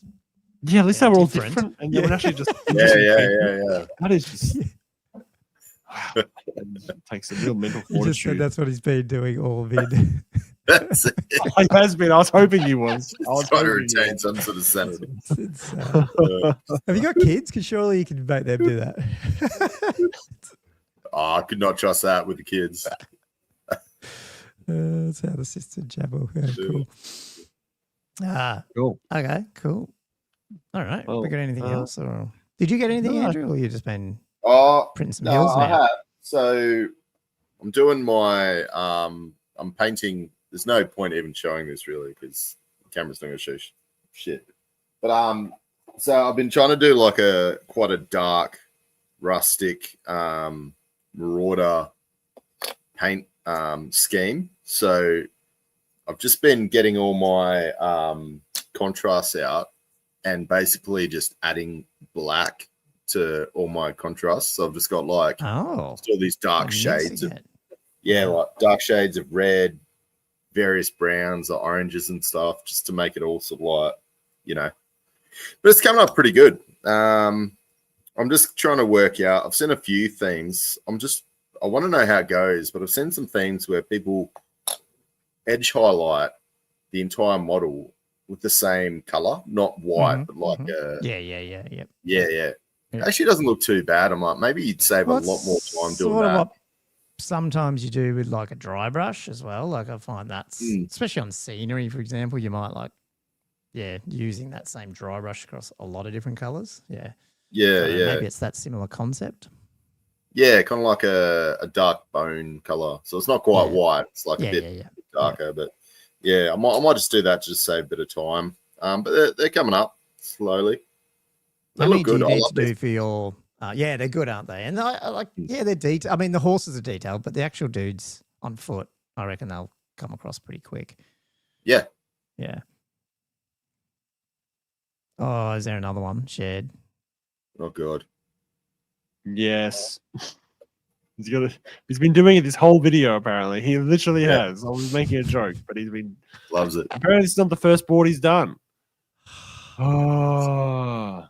Are those her start? Is he able to share? Oh, he probably isn't, but like how much how much is this commission for? Like how does bricks would require cutting and building first, and then you've got to stick them in. Like more I think about the more layers of fiddly I don't know. That's insane.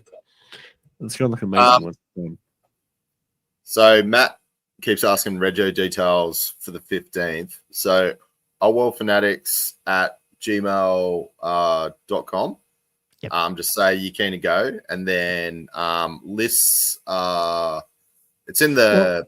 lists are basically, it'd be nice if we don't care if it's on the day, to be honest, but we might want to just have them before the day before just so we can double check anything. But it's this is not like, it's a pretty lax one, so we're not too hard and fast on it. We might share. I think we've debated or not whether or not we'll just share ours. I don't know because it feels bad. Yeah, I've got a killer meta Three of us to see everyone's lists. We are not tailoring it, I promise. But maybe we'll put ours up earlier. I don't know. I'm tailoring the shit out of my C guard. Yeah.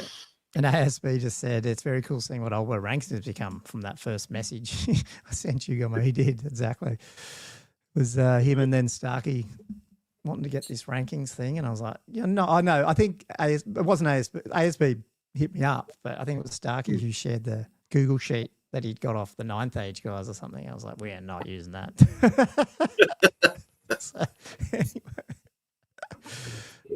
Pretty funny. Cool. Okay, I think that's it for the evening. Now next week, I can't remember if I told you guys, but I'm not here Monday or Tuesday. Oh, hang on, no, I'll be back by Tuesday if we can do Tuesday. Yeah, we can do Tuesday. Cool. Yeah, and hopefully very sunburnt, but we'll see how we go. I'm going overseas just quickly. Little Fiji trip. Was it Fiji? Yeah, I think I remember you mentioned that the other week. Yeah. Momi Bay. Cool. Which I haven't been yet, so try that out. Cool. Okay. Cool. Yeah, get that's our email at allworldfanatics@gmail.com. If you do want to come to the 15th tournament at Newcastle, send us your very much invited. I think there's about 4 spots left. 4? 5? 4. Something like that. Yeah. Is it 14 or is it 12? 14. It was 12, and then for some reason, I don't know, I said 14. Maybe I accidentally said 14 in the player pack. Is that what happened? So now I don't know. We can make 14 work. Oh, okay, we can. Okay, fuel. Sure. Okay, awesome. And if not, go to Josh's. Or is yours full, Josh? No, it's not full. No. Okay, cool. No. Awesome. Is that the 20? What did you say? 25th? 28th. 28th. Okay. The last day of February. Yeah. Leap year. Well, this tournament only happens once every 4 years. Wait, is that leap year? No, 29. What is it, 29? No. I got a bit confused then. Hang on. End the episode. Wrap it up. Too late. Thanks for listening to our rambling for another Monday or Tuesday, whatever day it is. And really appreciate your support, everyone. Please like, subscribe, like usual, all the random YouTube stuff. Really do appreciate that. Send us any questions on the Discord. Jump in there for Slow Grow for February. And until next week, I guess, keep painting some minis, rolling some dice, playing some games, doing some old world. See you next week on Old World Fanatics. Cheers, guys. Bye. Ciao.